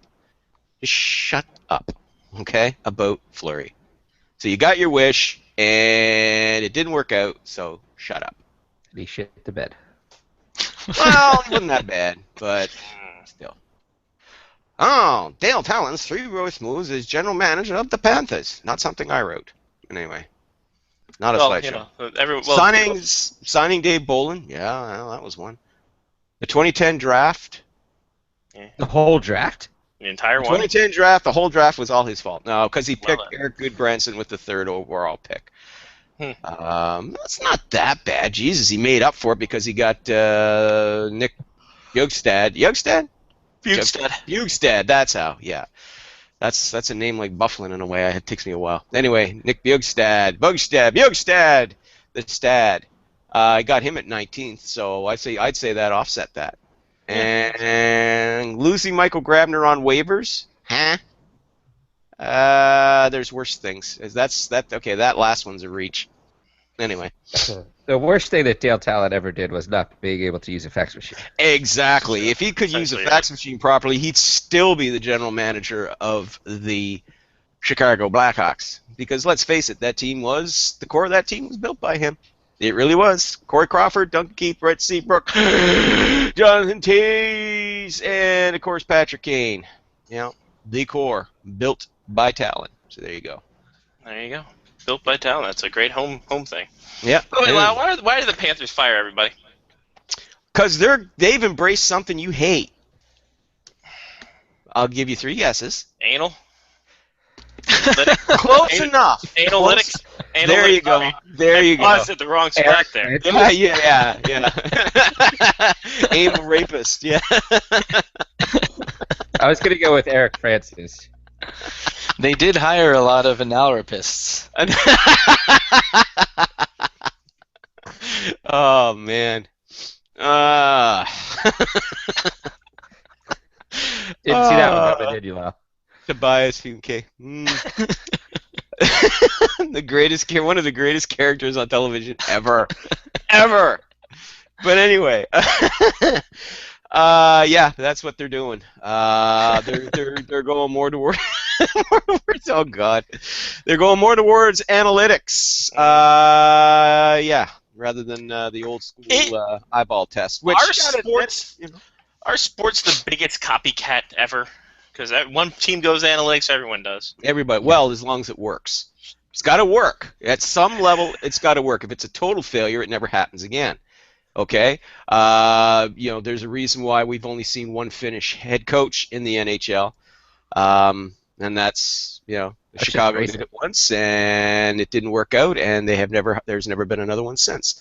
So, yeah.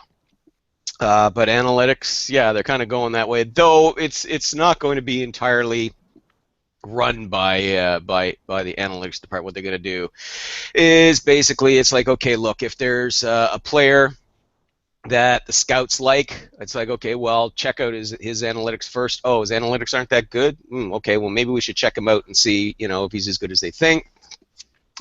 Or if, the scouts, if there's a kid who's got a really good, analytic numbers, but the scouts have passed on him, well, send the scouts back to take a look at him. That sort of thing. So, you all right there, Johnny? Yeah.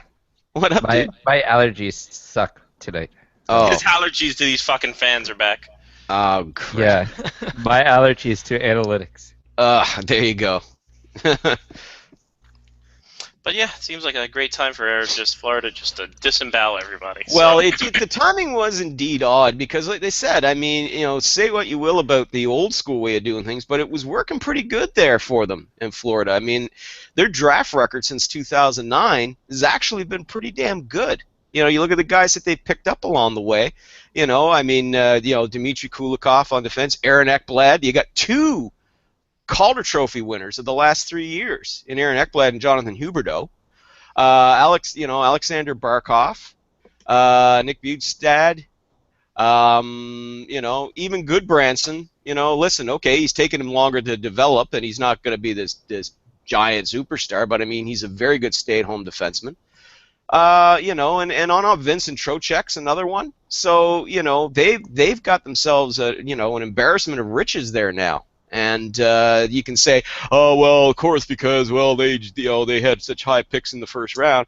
Yeah, that's true to a point. They were also able to find some gems in the lower rounds as well.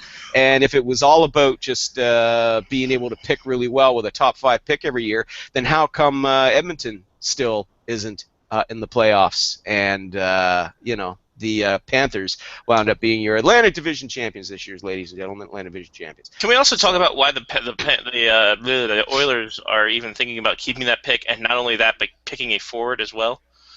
Like, God bless Matthew Tkachuk and all he's done for the London Knights, but Jesus Christ, come on. I mean, we don't need look, at the end of the day, if you can't find a deal with that pick to get what you want, if you can't move it, if you can't bundle it with another player, and you're not going to like the return. I mean, don't trade it just to give it away. That's just stupid. So, I mean, they could keep it and use it to select the best player available at that level, which could be Matthew Tkachuk, and that wouldn't be a bad deal. But here's the other thing to consider as well.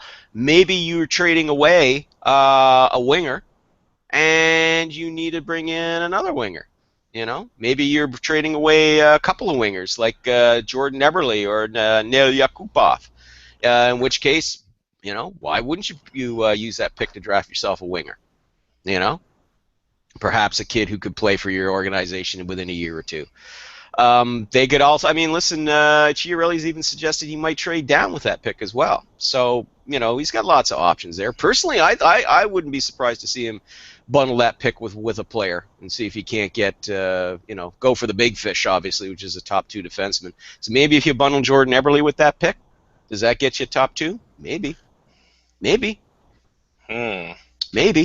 Jordan Eberle on his own, no. He would get you, I think, a really good second pairing defenseman, but he's not going to get you top 2. But you throw that pick in there, and maybe a prospect too. A little bit of dangly there. You got to overpay, but at this point, the Oilers aren't in any position where they got to, where they can dicker very much about this. Interesting. A lot of dickery going on in Edmonton, as it has been for many years. Oh, yeah. Dickery and a dickery. There you go.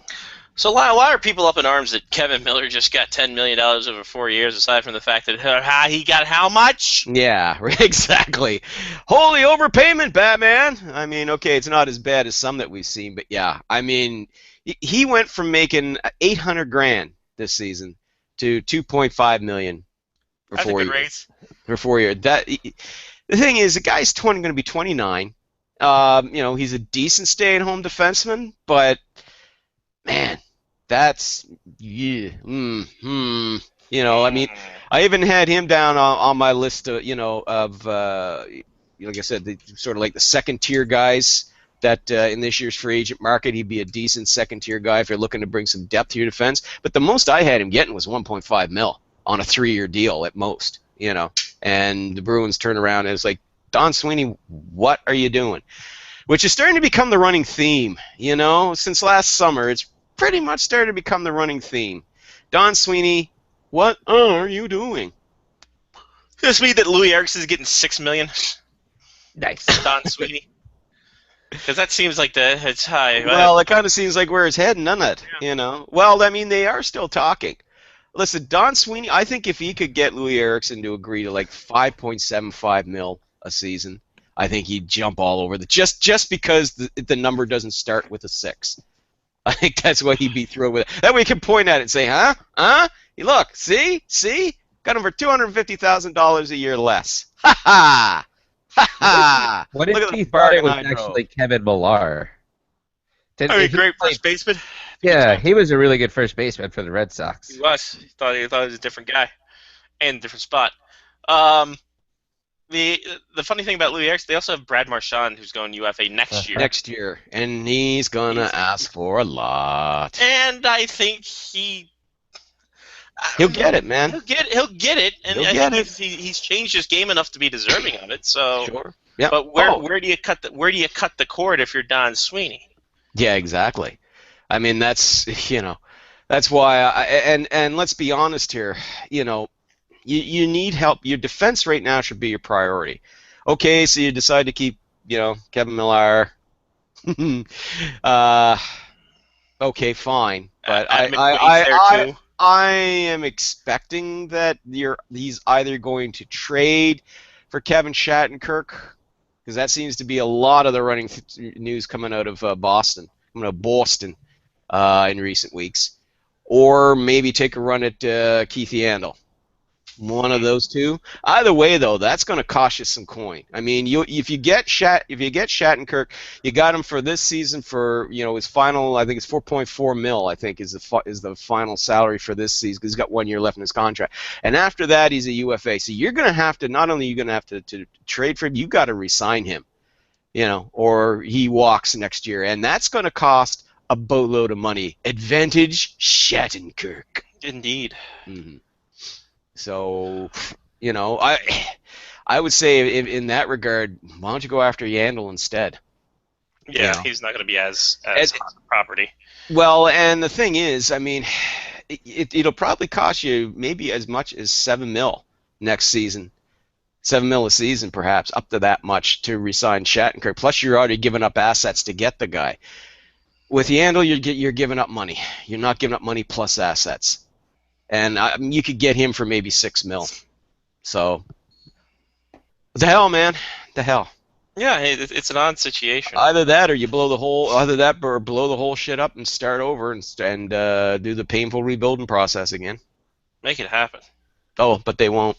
That's pretty obvious of what they're doing. That's not what they're doing. That's just not. All right. So that was a lot of people not fans of this contract. Shocking enough. No, well, I mean, listen, yeah, it does. It's not a big bank buster or anything. It doesn't break the budget per se, but yeah, they overpaid him by $1 million a season. Yeah. There's no question. That's an overpayment. We spoke about Edmonton. They re-signed Zach Kassian. I guess give him another shot. Yeah, for another year, it's a reasonable deal. Why the hell not? Yeah, there we go. Yeah.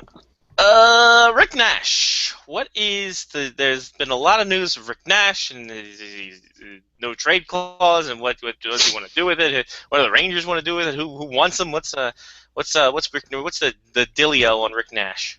Well, the dealio seems to be coming from the media. Then not quite the same thing, is it? No, dealio is much Close. better. Kinda close. Yeah. Media-O's, like SpaghettiOs, only with live maggots. There you go. A lot of salt and medios. Oh, The boy. saltiest breakfast They're in the just world. tiny lot of- heads of Greg Wyshynski. You can eat all your favorites, Craig Wyshynski, Yeah. Larry No. Brooke, Now part of this horrible breakfast. Yeah. exactly. Kevin Paul DuPont, all kinds of. Oh, Ah. and a hot takery in every box. Oh, hot, delicious takery. Hot, delicious takery. That's on the back. That's on the back of the box. Like you had names Yeah. and stuff. It's just hot takes. It says hot It's nothing takes but on hot the back. takes. Yeah, yeah. I feel like Hot Takes is like their pancake mix. Ooh, that'd be a good offsuit. That'd be a good one. Hot takery. Hey kids, who wants a stack of hot takery? This is salty. Well, This is salty, and Sidney Crosby's a terrible captain. Well, you sounds like somebody needs to wash that down with with DuPont's crab juice. Yeah!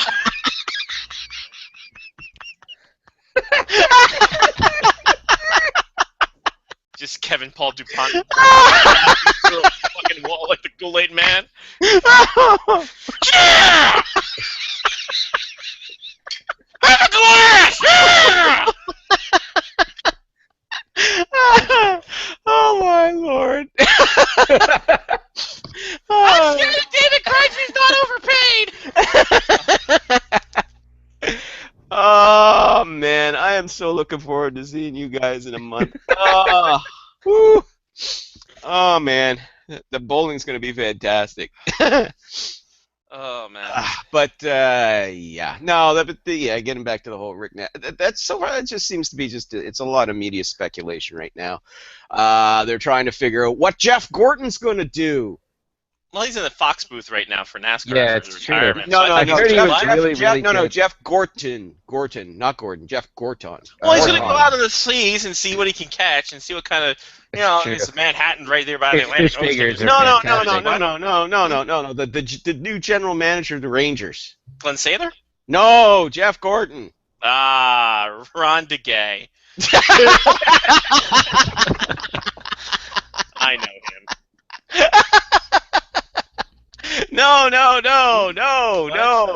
No. The actual general manager of the New York Rangers. Glenn Sather? No!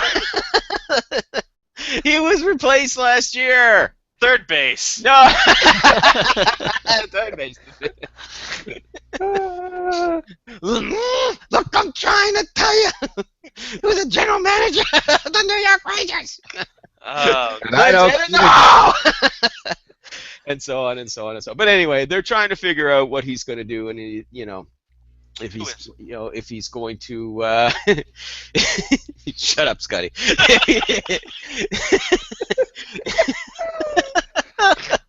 If he's going to shake things up or not, especially now that it's universally acclaimed and universally believed that now the Rangers' window of opportunity has slammed shut. Wow. With authority was slammed shut. So, well, yeah, it was. That was pretty horror awful. just trade Henrik Lundqvist for a bag of dimes. Yeah, trade Dallas Henrik Lundqvist to Dallas. There you go. Problem solved.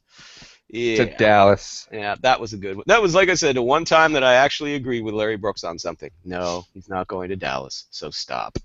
It's like, hey, like Johnny said last week, a stop clock is right twice a day. So Exactly. there you go. He got one right. But I'm yeah, sure if he wrote it but the whole at thing this with Rick, point. the whole thing with Rick Nash, I mean, and interestingly, none of this is really originating that much from the New York Post, but from Pat Leonard of the New York Daily News. Who's a pretty sensible guy. I've been following his work for a while. Seemed pretty sensible sort. But suggestion of trading Rick Nash to St. Louis for Kevin Shattenkirk, that's not going to happen. Again, Larry Brooks was right again this week, guys. Because he said, yeah, do you really think that Doug Armstrong and Ken Hitchcock are going to look at Rick Nash as the answer to their Stanley Cup puzzle? No. Yes. Oh. No, they're not. No, they're not.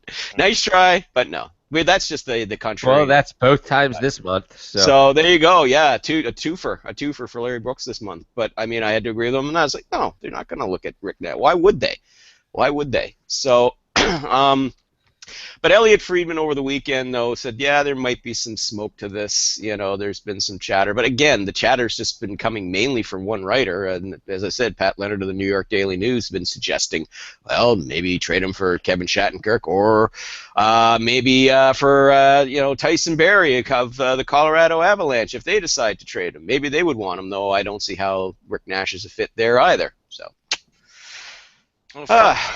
Yeah, but it could be worth. But hey, I mean, it could be worth watching. I mean, could some teams be asking about the guy? Yeah, they could be. It could be something worth watching. But yeah, no trade clause and $7.8 million for 2 more seasons on a guy who missed half the season with an injury. So shocking. So yeah. Dude, would you want that? No, not really something I'd be interested in. Which means the Montreal Canadiens will probably trade for him this summer. Oh, there you go, big winner. Yeah. winner chicken dinner, and I'll just sit there and cringe. But anyway, won't happen anyway. He's got a full no trade clause. He doesn't want to go to Montreal. No, of course not. No. Why would you? It's a circus. Mm-hmm. Terrible circus. We But talked the about nightlife's fantastic. Well, there you go. On that. Club Super Six. And we can agree on that. The nightlife is fantastic. So we talked about Louis Eriksson. What cheaper options are there than him out there that possibly could be around if people don't want to take a run at the possible contract demands that could possibly have it if he possibly gets to market possibly? Possibly market possibly. Well, as I pull up my little list here. Pull it up, ladies and gentlemen. Brought to you by pull no up the list. This is not available. If you want to pull up the list. Yes, this list brought to you by DuPont's Crab Juice. Drink it and feel good. I had to go back there. I mean, I just had to. Wouldn't you? It's a good thing. There it is. Juice! Crab juice! Drink it! DuPont's Crab Juice. My God, the things we've come up with on this show over the years. Holy shit. That's wonderful. Every time we had anyway, here's your listy poo of right wingers. Right wingers. And it's not a very long list. You got Kyle Opozo. Yeah. Lee Stempniak. Teddy Purcell. Troy Brower. Having a good playoff. Oh, yeah, man. Sure. 3-year deal. Man. Shane Doan's there, but I don't count him because we all know he's not leaving the Coyotes for anything. That's a shame. Yeah, but that's the truth. Yeah. And that is pretty much it for right wingers, kids. Yeah, unless you want Radim Verbata, you want to take a chance on him? Please. Because after that, this is how much the depth drops off. P.A. Parento, Teddy Purcell, Dale Weiss, Brad Boyce, Chris Stewart, David Jones, Michael Grabner, Patrick Eves, Justin Fontaine, Adam Cracknell, Bobby Farnham, Jordan Tutu, Ben Smith, Steve Bernier, Steve Downey, Tyler Rendell, Mike Blunden, Mike Brown, Mike Sissio, Matt Halaschuk, George Bud Holloway, and Tim Jackman. There you go. That's son of Larry Bud Melman. If Devontae Smith-Pelly leaves the Devils, it's a dumb move. Why would he leave them? He's a restricted free agent. Why is he leaving them? I don't know. Why would he want this? Why is he on this list? Don't put him on this list. No, he's not. I didn't say. I didn't say him. I thought you did. No, I didn't say Smith-Pelly. No, Well, he's not on this list. Nope. Oh, no. Oh, believe me, the Devils are going to want to resign him. They're going to have to. Jesus Christ. And if he plays as well for them over the remainder of that period of time, I tell you right now, that will definitely be the trade that took a lot of the shine or took a lot of the luster off Mark Bergevin's crown as supposed savviest general manager in the NHL. Because boy, oh boy, I mean, Smith-Pelly really took off when he got to New Jersey. And you sit there and you go, why didn't he play like that in Montreal? And then you remember, because he was playing for Michel Therrien, of course. 4 minutes for you. Go out there, skate, hit somebody, come back. Okay, that's enough. Sit down. Sit down thing.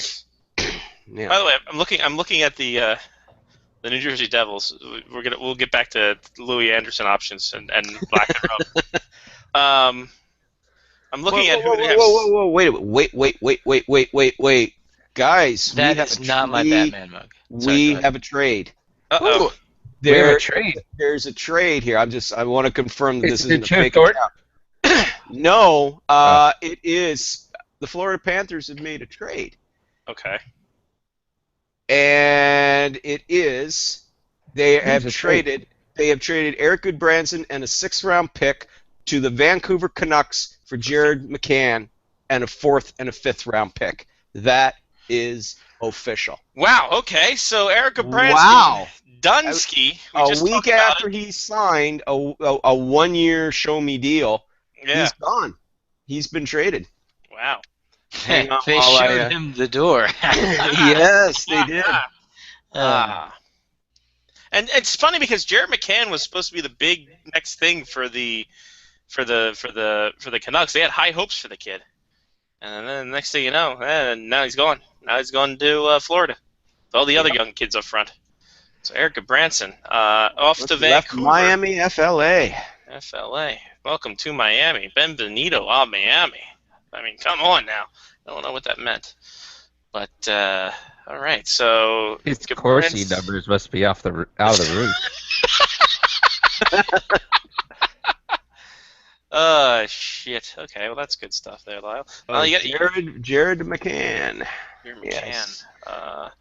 Yeah, I always heard, like, McCann's the next guy for the Canucks, and then next thing you know, away you go. 19 years old. Let me see if I can bring up his. But this is he a center? I believe Jared McCann is a center, left-handed center. They- Played 69 games for the Canucks last year, 9 goals, 9 assists. They are loaded at center though. The Panthers. Correct me if I'm wrong, but I mean, well, you got Barkov, you got Trocheck, you got Bjugstad, now you got McCann. I wonder what it is about McCann because this is the second time he's been traded. Because he was part of the Nick Bonino, Lucas Smith for Ryan Kessler deal. Right. Yeah. So I'm starting to wonder what the hell is wrong with this kid if this is the second time he's been traded. Interesting. Yeah. So, I mean that's a thing. So you use that what you will, but. So there we go. Breaking news. Yeah, and in case people are wondering, and how could they do this? Trade deadline. They're not in the playoffs. That is correct. Non-playoff teams can make trades with each other. So there we go. Boom, boom, boom. They went back to the room and made a trade. My goodness. There you go. All right. Well, Interesting. talk about it. Yeah, it's very intriguing. I mean, I don't. Well, let me put it this way. I don't think that trade happens if Dale Talon is still the general manager. Because he's no longer the general manager. He got kicked upstairs, and Tom Rowe took over as GM. And so he's wasting no time putting his stamp on this team. On the one hand, I can see why. Yes, let me retweet this by you, Scotty. Yeah. Good point. Excellent. But yeah, the Canucks they needed. Well, listen, they need to improve both their offense and their defense. Goodbranson will obviously help them on the defensive part on the back end, which makes me also wonder: is Dan Hamhuis on his way out? Because he seems to be leaning that way. Well, by making this move, you got to figure: is he gone? Is he gone now? Because I think the Canucks are also signaling here they want to get younger and better on the back end. They do have, they got Chris Tanev. Hello? Sorry. What's that, Johnny? I also want to get younger and better on the back end. Yeah. Hey, no way. jeez. Squats, my son. Lots of squats. There you go. Trust me. So I have to get my IBS going again? Go ahead. What were you saying, There Lam? you go. But anyway, yeah. But I mean, Andrew's Chris, possibly you going. know, they got Chris Tanev. There's another. Who's the other young kid who just started Skiba. out with him this year? Spiza? Lucas Spiza? Not Spiza, no. There's another young kid. Barkowski, Yannick Weber, Ben Hutton? Yes, thank you. Ben Hutton showed promise this year, and of course they got Alex Edler, their puck handling guy, their puck moving guy. But yeah, I think that maybe this signals that Hamhuis that they might not be bringing him back. So you know, some moving parts there, and right away the Canucks fans wasting a little time to jump on this one and say that Jim Benning is a fool. So ha ha ha, Benning's an idiot. Well, hey. Okay. According to apparently he was drafted by the Canucks, Scotty, is what somebody's saying. Was replying to you, and Alec Arakovich.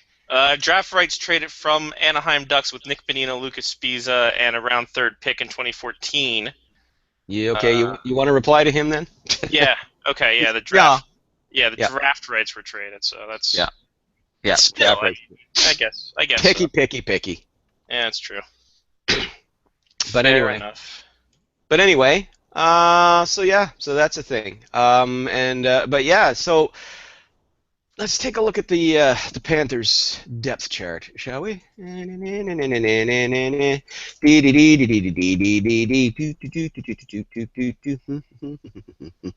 takes a bit of time. Sorry. Depth chart. Courtesy of the Hockey News. We have Barkov, Trocheck, Bjugstad, Derek McKenzie. So they were already stacked at center, and now they're bringing in Jared McCann, who could go. Well, you know, he could run himself a shot. Derek McKenzie's a small guy though, 5'11", 181, 34 years old. So yeah, a bit of mileage on him there. Whereas McCann, I'm gonna have to pull up the Vancouver one because this hasn't been changed yet. There we go. Jared McCann, 6 foot, lean kid, 6 foot, 180 pounds, 19 years old. He will be turning 20 at the end of this month. So yeah, and this was his rookie season. So excellent two-way instincts, sound defensive acumen, and intriguing playmaking abilities. He's an asset with or without the puck. He needs to continue to improve his shooting ability, his shooting skills, and to be a better goal scorer at the highest level. Also needs to add more bulk flow to his frame. Otherwise, quality two-way center with some upside. That is how the Hockey News ranks him. So. And Hockey News has been relevant for over 4,000 years. So, well, they are the Bible of hockey. So there you are. You still employed by them? Damn straight. Okay, I won't badmouth them. You better not. That's why I asked. They keep me gainfully employed. There we go. Hey, Hockey News. Woo! Woohoo! You're not irrelevant. Hell no. Nope. They keep me employed. There it is. Hey, 9 years, Yeah, man. sure. This fall makes it 9 years. Well, how about that? Yeah. Do you have tenure yet where they can't fire you? I'm still freelance, son. Oh, there you go. Perfect then. I guess, I don't know. Yeah, freelance is just what it is. It's free, all right. And Hey, they're Lyle, also... how's the exchange rate, by the way? I got to go back up there this Saturday. How's the exchange rate? Oh, you'll love our 77-cent dollar. Oh, I love it already, Lyle. There you go. Things haven't changed that much. Well, it's better than the 68-cent peso you were dealing with six months ago. So It's true. a little better than that. There you go. Perfect then. Mm-hmm. So what brings you back across the border? Wrestling. As always, Lyle. There Wrestling. you go. You going to Winnipeg, are you? Yeah, going to the There you peg. go. There you go. Gonna see some WWE action, so it's gonna be Sweetness. pretty sweet. But yeah, we're gonna hit up Joe Daly's sports card shop while we're up there, and some River City Sports, some food places. It's gonna be a good time. Gonna make a day out of it. Maybe go to Home Depot. Who's to say? It's gonna be a crazy day. There you go. So anyway, another Canuck fan weighing in. Jim Benning is an idiot. So there you go. So that's flying well. There we go. 2 people so far. Jim Benning is an idiot. Well, Jen from the other room has commented, "What are they doing?" So that's been a thing. She's unsure of what they're doing. Well, it's like I said. It's as I touched on earlier, very quickly. I don't think this trade gets made if Dale Talon was still the general manager, because Goodbranson was his guy. He was the first pick that he made as the general manager of the Florida Panthers. So I don't think that move happens if he's still GM. And by making this move, I think the Canucks may be signaling that Dan Hamhuis is on his way out the door. But I don't know what the big knock is against Goodbranson that way. I mean, he's been in the league 5 years, but he's only 24 years old. You know, Right. I mean, yeah, he's had a lot of time, and it's taken him some time to develop. But he's a good, solid, stay-at-home defenseman, and that's a good quality to have. I mean, he's a physical guy, blocks shots. You know, he's responsible in his own zone. I don't see what's wrong with this move on the part of the Canucks. I don't think this is a bad move. And, you know, you got the guy on a 1-year deal. So, I mean, shit, if it's not going to work out, you know, well, play him for a year, and if it doesn't work out, then okay, trade his ass. Because he'll still be a restricted free agent next summer. Could it be the fact he hasn't played a full season? Like, could that be a thing? I that think that people are might a be little part of cautious? it. Yeah, because he tends to, you know, his physical style, he tends to get hurt a fair bit. But, you know, he's still, I still don't see a downside to this move for the Canucks. I really don't. You know, I only see a downside if his game makes him even more fragile in the rough and tumble West. well, but again, you know, they only got him for a year. It's not like he's on a long-term contract, unless Jim Benning goes completely insane, and you know, but he can't sign him yet because he just signed his new contract, so he can't sign him until January 1st. There you go. But still, it's only a 1-year deal, $3.75 million. What's the harm? Yeah. What's the harm? I don't see a problem with that trade at all for Vancouver. Yeah, no, I mean, if you're going to lose somebody, you might as well pick it up, right? I mean, Yeah. pick someone up, and why not? Yeah. You don't lose anything. You lose a prospect who wasn't doing much anyway, Yeah. and in that system and in general. And you got, Mhm. especially when he's behind Bo Horvat Yeah. and some other guys down there in Utica that could come up. So Yeah, exactly. So, I mean, again, what's the harm? I Yep. mean, well, I mean, take a look here. I mean, okay, Henrik Sedin, Brandon Sutter, Bo Horvat, Marcus Granlund, Lyndon Vey, and then it was Jared McCann on the Canucks depth chart at center. Now, that's not a particularly deep center, granted, but, I mean, yeah, Brandon Sutter, okay, is strictly third line. But they really are hoping for Bo Horvat to you know, step up. Well, I'd say step up. It's not like he hasn't been trying. He's only in his second season. This is only his sophomore season. He got 40 points this year, for God's sake. That's not bad, you know, in 82 games. So, I mean, he is developing. He's getting better. He's only 21, you know, decent size, 6 foot, 210. You know, like I said, he'll be your second line guy next season. So, I mean, you drop Sutter down to third line. You know, and where was McCann going to go? I mean, especially if they decide to keep Lyndon Vey. And if they don't, then you made the point, well, there's some kids down there in their system that could come up as well. Or, you know, they've also got Marcus Granlund as well. Remember, they acquired him late in the season. So where was Jared McCann going to play? And meanwhile, you move a kid who wasn't going to see much action, and you bring in a guy who is younger, who can possibly, is most likely going to be replacing Dan Hamhuis on the blue line. So, again, I don't see that as a bad trade for the Canucks. I'm a little puzzled as to, you know, why the Panthers went that way, especially considering that they're stacked on the blue line. But again, hey, you know, maybe they want to look at bringing in a little more size and some youth in there as well, and you know, move McKenzie out. So perhaps that's the method behind that. well, it's an interesting take. That's for damn sure. What Check they're doing, so. check his analytics. They got a new analytic department in Florida. I bet McCann's analytics. Throw the roof, kids. Throw the roof. I don't know. He's 9-9 and 62. I don't know if that's. I don't know. Maybe that's me. Check out his analytics, kid. His puck possession, though, is what gets him. Oh, people are freaking out, Scotty. Yep, People are puck freaking possession. out over your claim here. Yeah, yeah. He was not traded twice. Yes, eat a dick, all of you. What are you gonna do? Fire me? I run my own company. Suck it. How about this? Get into hockey, assholes. Exactly. You enjoy your 100 followers, you freaking pestilent jackasses. I don't get out of bed for anybody who doesn't have 10,000 followers. I don't get out of bed for anybody who has under 500.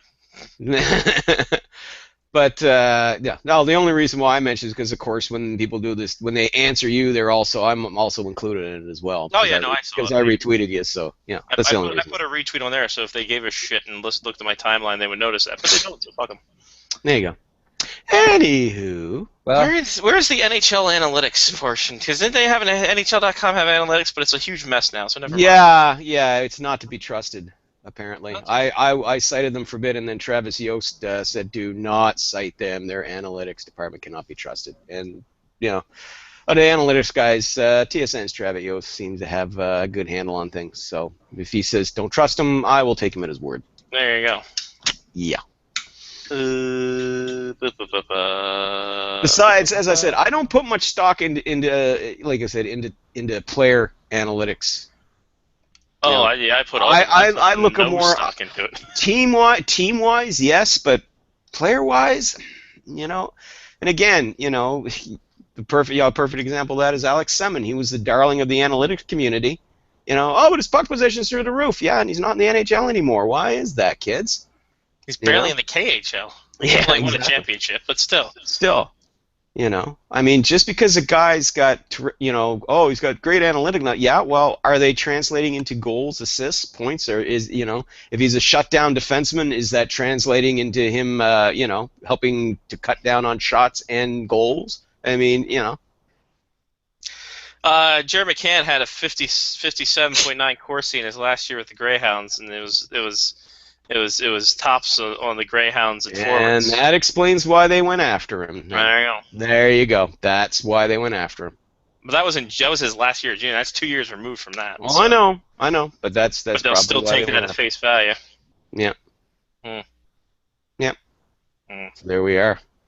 All right. Is it just me that cannot wait until the Panthers suck shit and this whole analytics thing goes away and people actually start evaluating hockey players again? No, it won't, unfortunately, Johnny, because most teams are hiring them. Most teams are hiring analytics guys. I think that it's a good thing. I think that it's a good thing to use as a supplement. Mm. But if you're using that as your evaluation tool, then you're fucked. You just I agree. I mean, listen, as I've said all along, I mean, analytics is part of the toolkit of your toolkit for analyzing, player, and more I think for team performance. But I mean, if you want to use it for individual, fine. But you still got to be able to pass the eyeball test. You still, if you're brought in to be a scoring forward, if it doesn't matter that your puck possession numbers are through the roof if you're not putting numbers on the board. Okay, so that's something I would love to see in a summer camp. Mm. Maybe for the Traverse City or one of those prospect camps. You bring in the top analytical guys, they form a team, and then the top eyeball test guys form a team, and see what team out of 3 games is the best. Mm. I'll tell you what. In all the games that I've skated out, which have been about 10 or 11 at this point, I'm over a point per game player. Okay. I have definitely been on the ice for more goals than have been scored against me when I've been on the ice, and I've only taken 1 penalty. So I don't know what to say about numbers are probably high. But I could probably be playing in the NHL right now. That's all I'm saying. Pretty good. It's pretty good stuff. But just by the numbers, pretty good. We're gonna have to call that the rolling cooler numbers for Beer League Hockey Analytics. Yeah. Yeah. Mm. Okay, and here's how the trades go. First word out of Vancouver. They're saying pretty much Ian McIntyre of the Vancouver Sun. Canucks needed a top 4 sub for Hamhuis. Good Branson could be second pair guy or an excellent third pair. What? An excellent third pair? Holy shit. That said, McCann has big offensive upside. But? Okie dokie. But? There's usually a but after that. That said, McCann has big offensive upside. I don't know where. They've touted him so much, but it's just I have not heard. Only thing I've heard is how good this guy could be.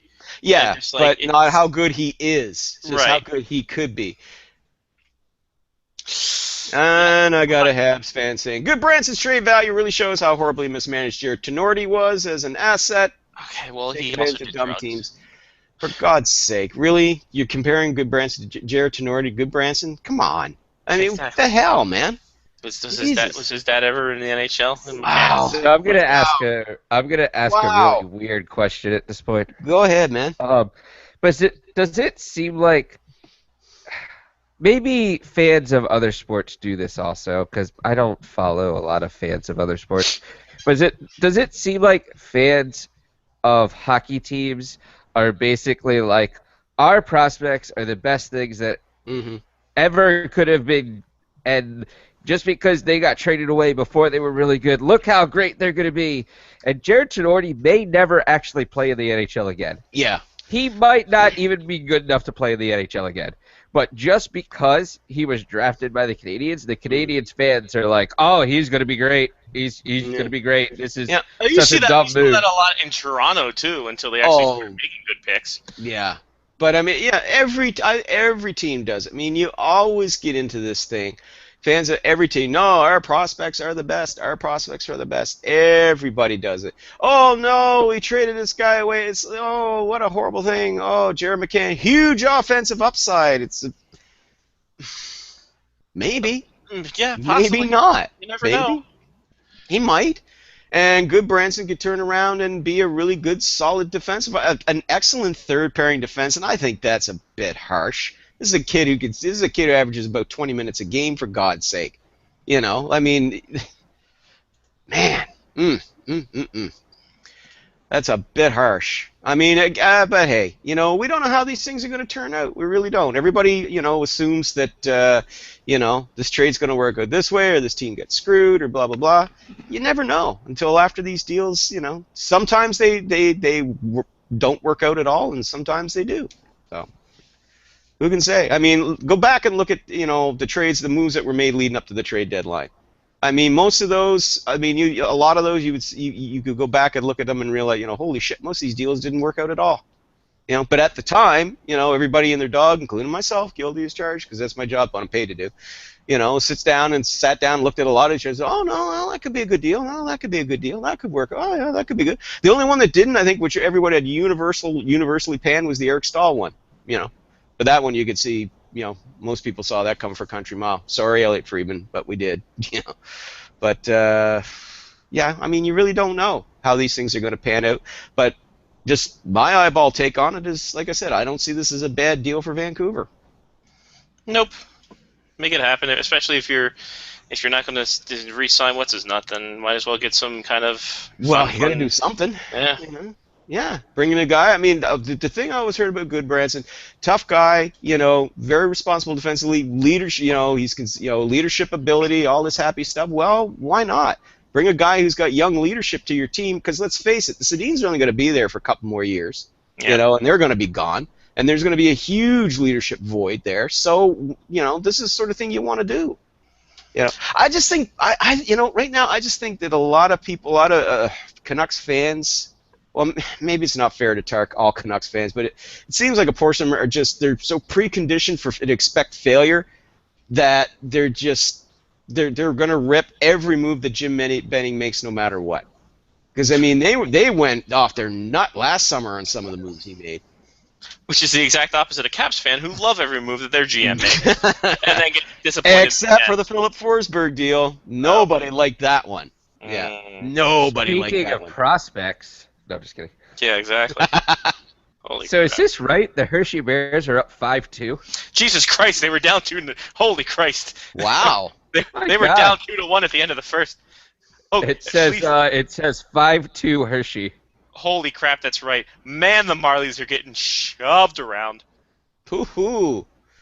Yep, let's see, hold on. They have... I was looking for U.S. national team scores.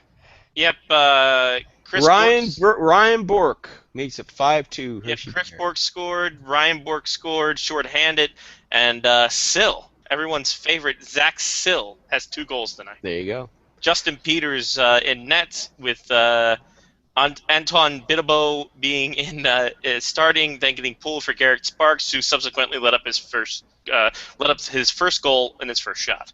There you go. So.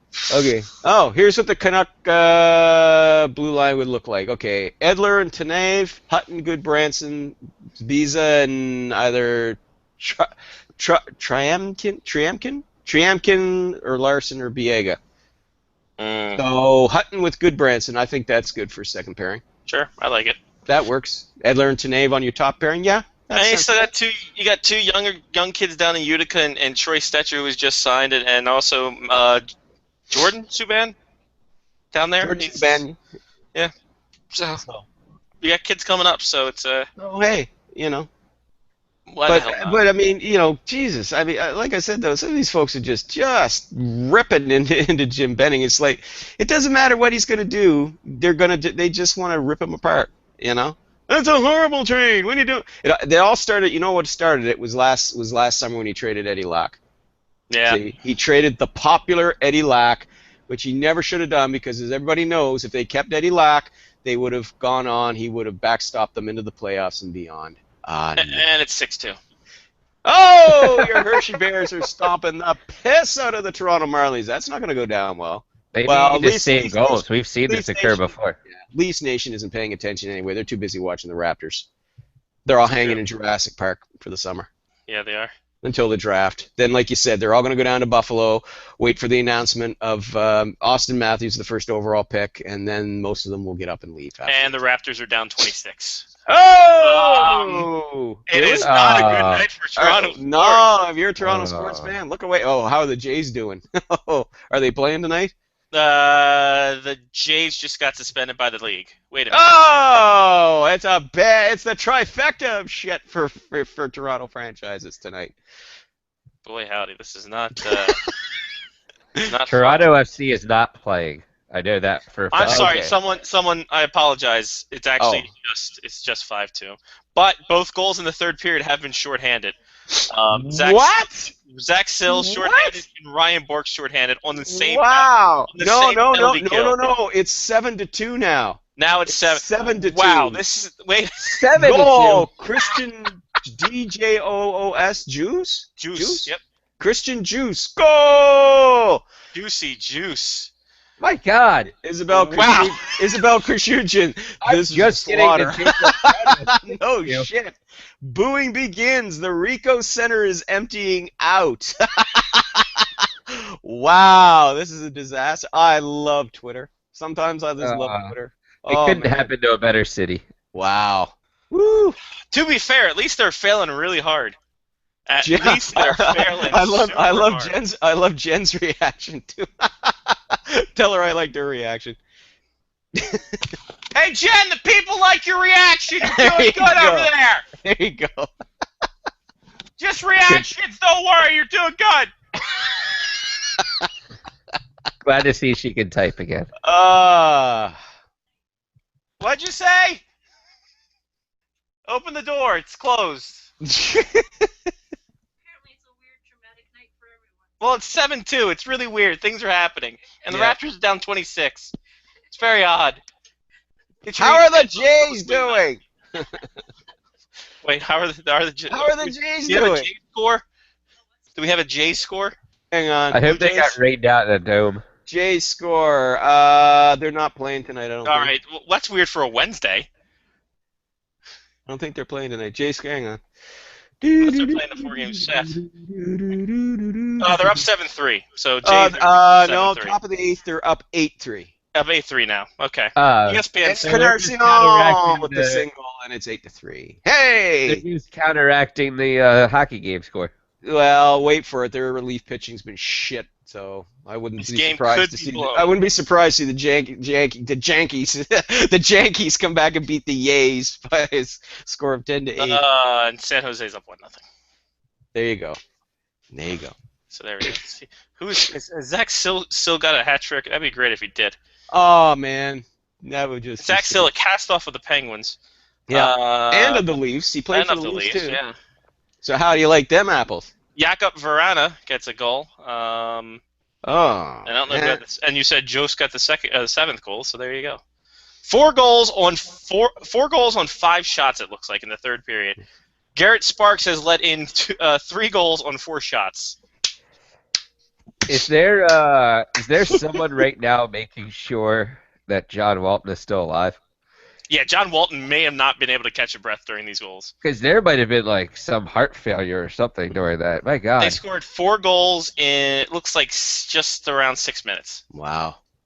And meanwhile, while you're doing that, the reactions are still coming into this trade, and again, they are overwhelmingly negative for the Canucks. There you go. Well, wait a minute. Evidently, we're the only ones. We're the only ones that look at it and go, "Well, I don't see where this is a bad trade for the Canucks." So I say it only works if he stays healthy. If he doesn't stay healthy, if Branson doesn't stay healthy, this is where the shortcoming is. So, all right. Well, I got a wing night to get to. Let's. Okay, you go to your wing night and you and can go to sleep. We'll talk about this stuff next week. You go to your wing night and leave us wing nuts to just do what we do. So there you go. Sleep. Awesome. Yeah, that's what I'm doing. Yeah. Yes, sleep. Sorry for keeping you awake, guys. Okay, Take that, Toronto. No, I'm sitting here, my eyes watering, so I got to go to bed too. And you got to go to Wings anyway. All right, go to Buffalo. We'll see you guys next Wednesday. See you later, buddy. Yes. Take her easy. Laura Richardson, SpectreShockey.net, thehockeynews.com, which he's still employed apparently, and is still a live-and-breathing entity. And also PI Garden Island Guardian and Maybe Bleacher Report. So Johnny, hit us with some shout-outs. No, I have nothing. Right Mark. now, my body is shutting down. All right, perfect.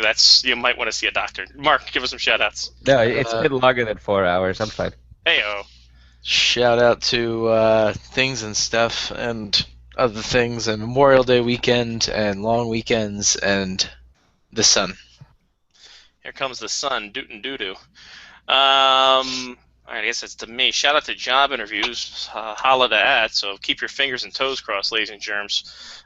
Tomorrow around 11:30 East, and then you can figure out your own time zones. And then shout out to Winnipeg and Fargo this week for wrestling and baseball, and probably throw some hockey in there. Shout out Farm Report. Holla, holla, holla.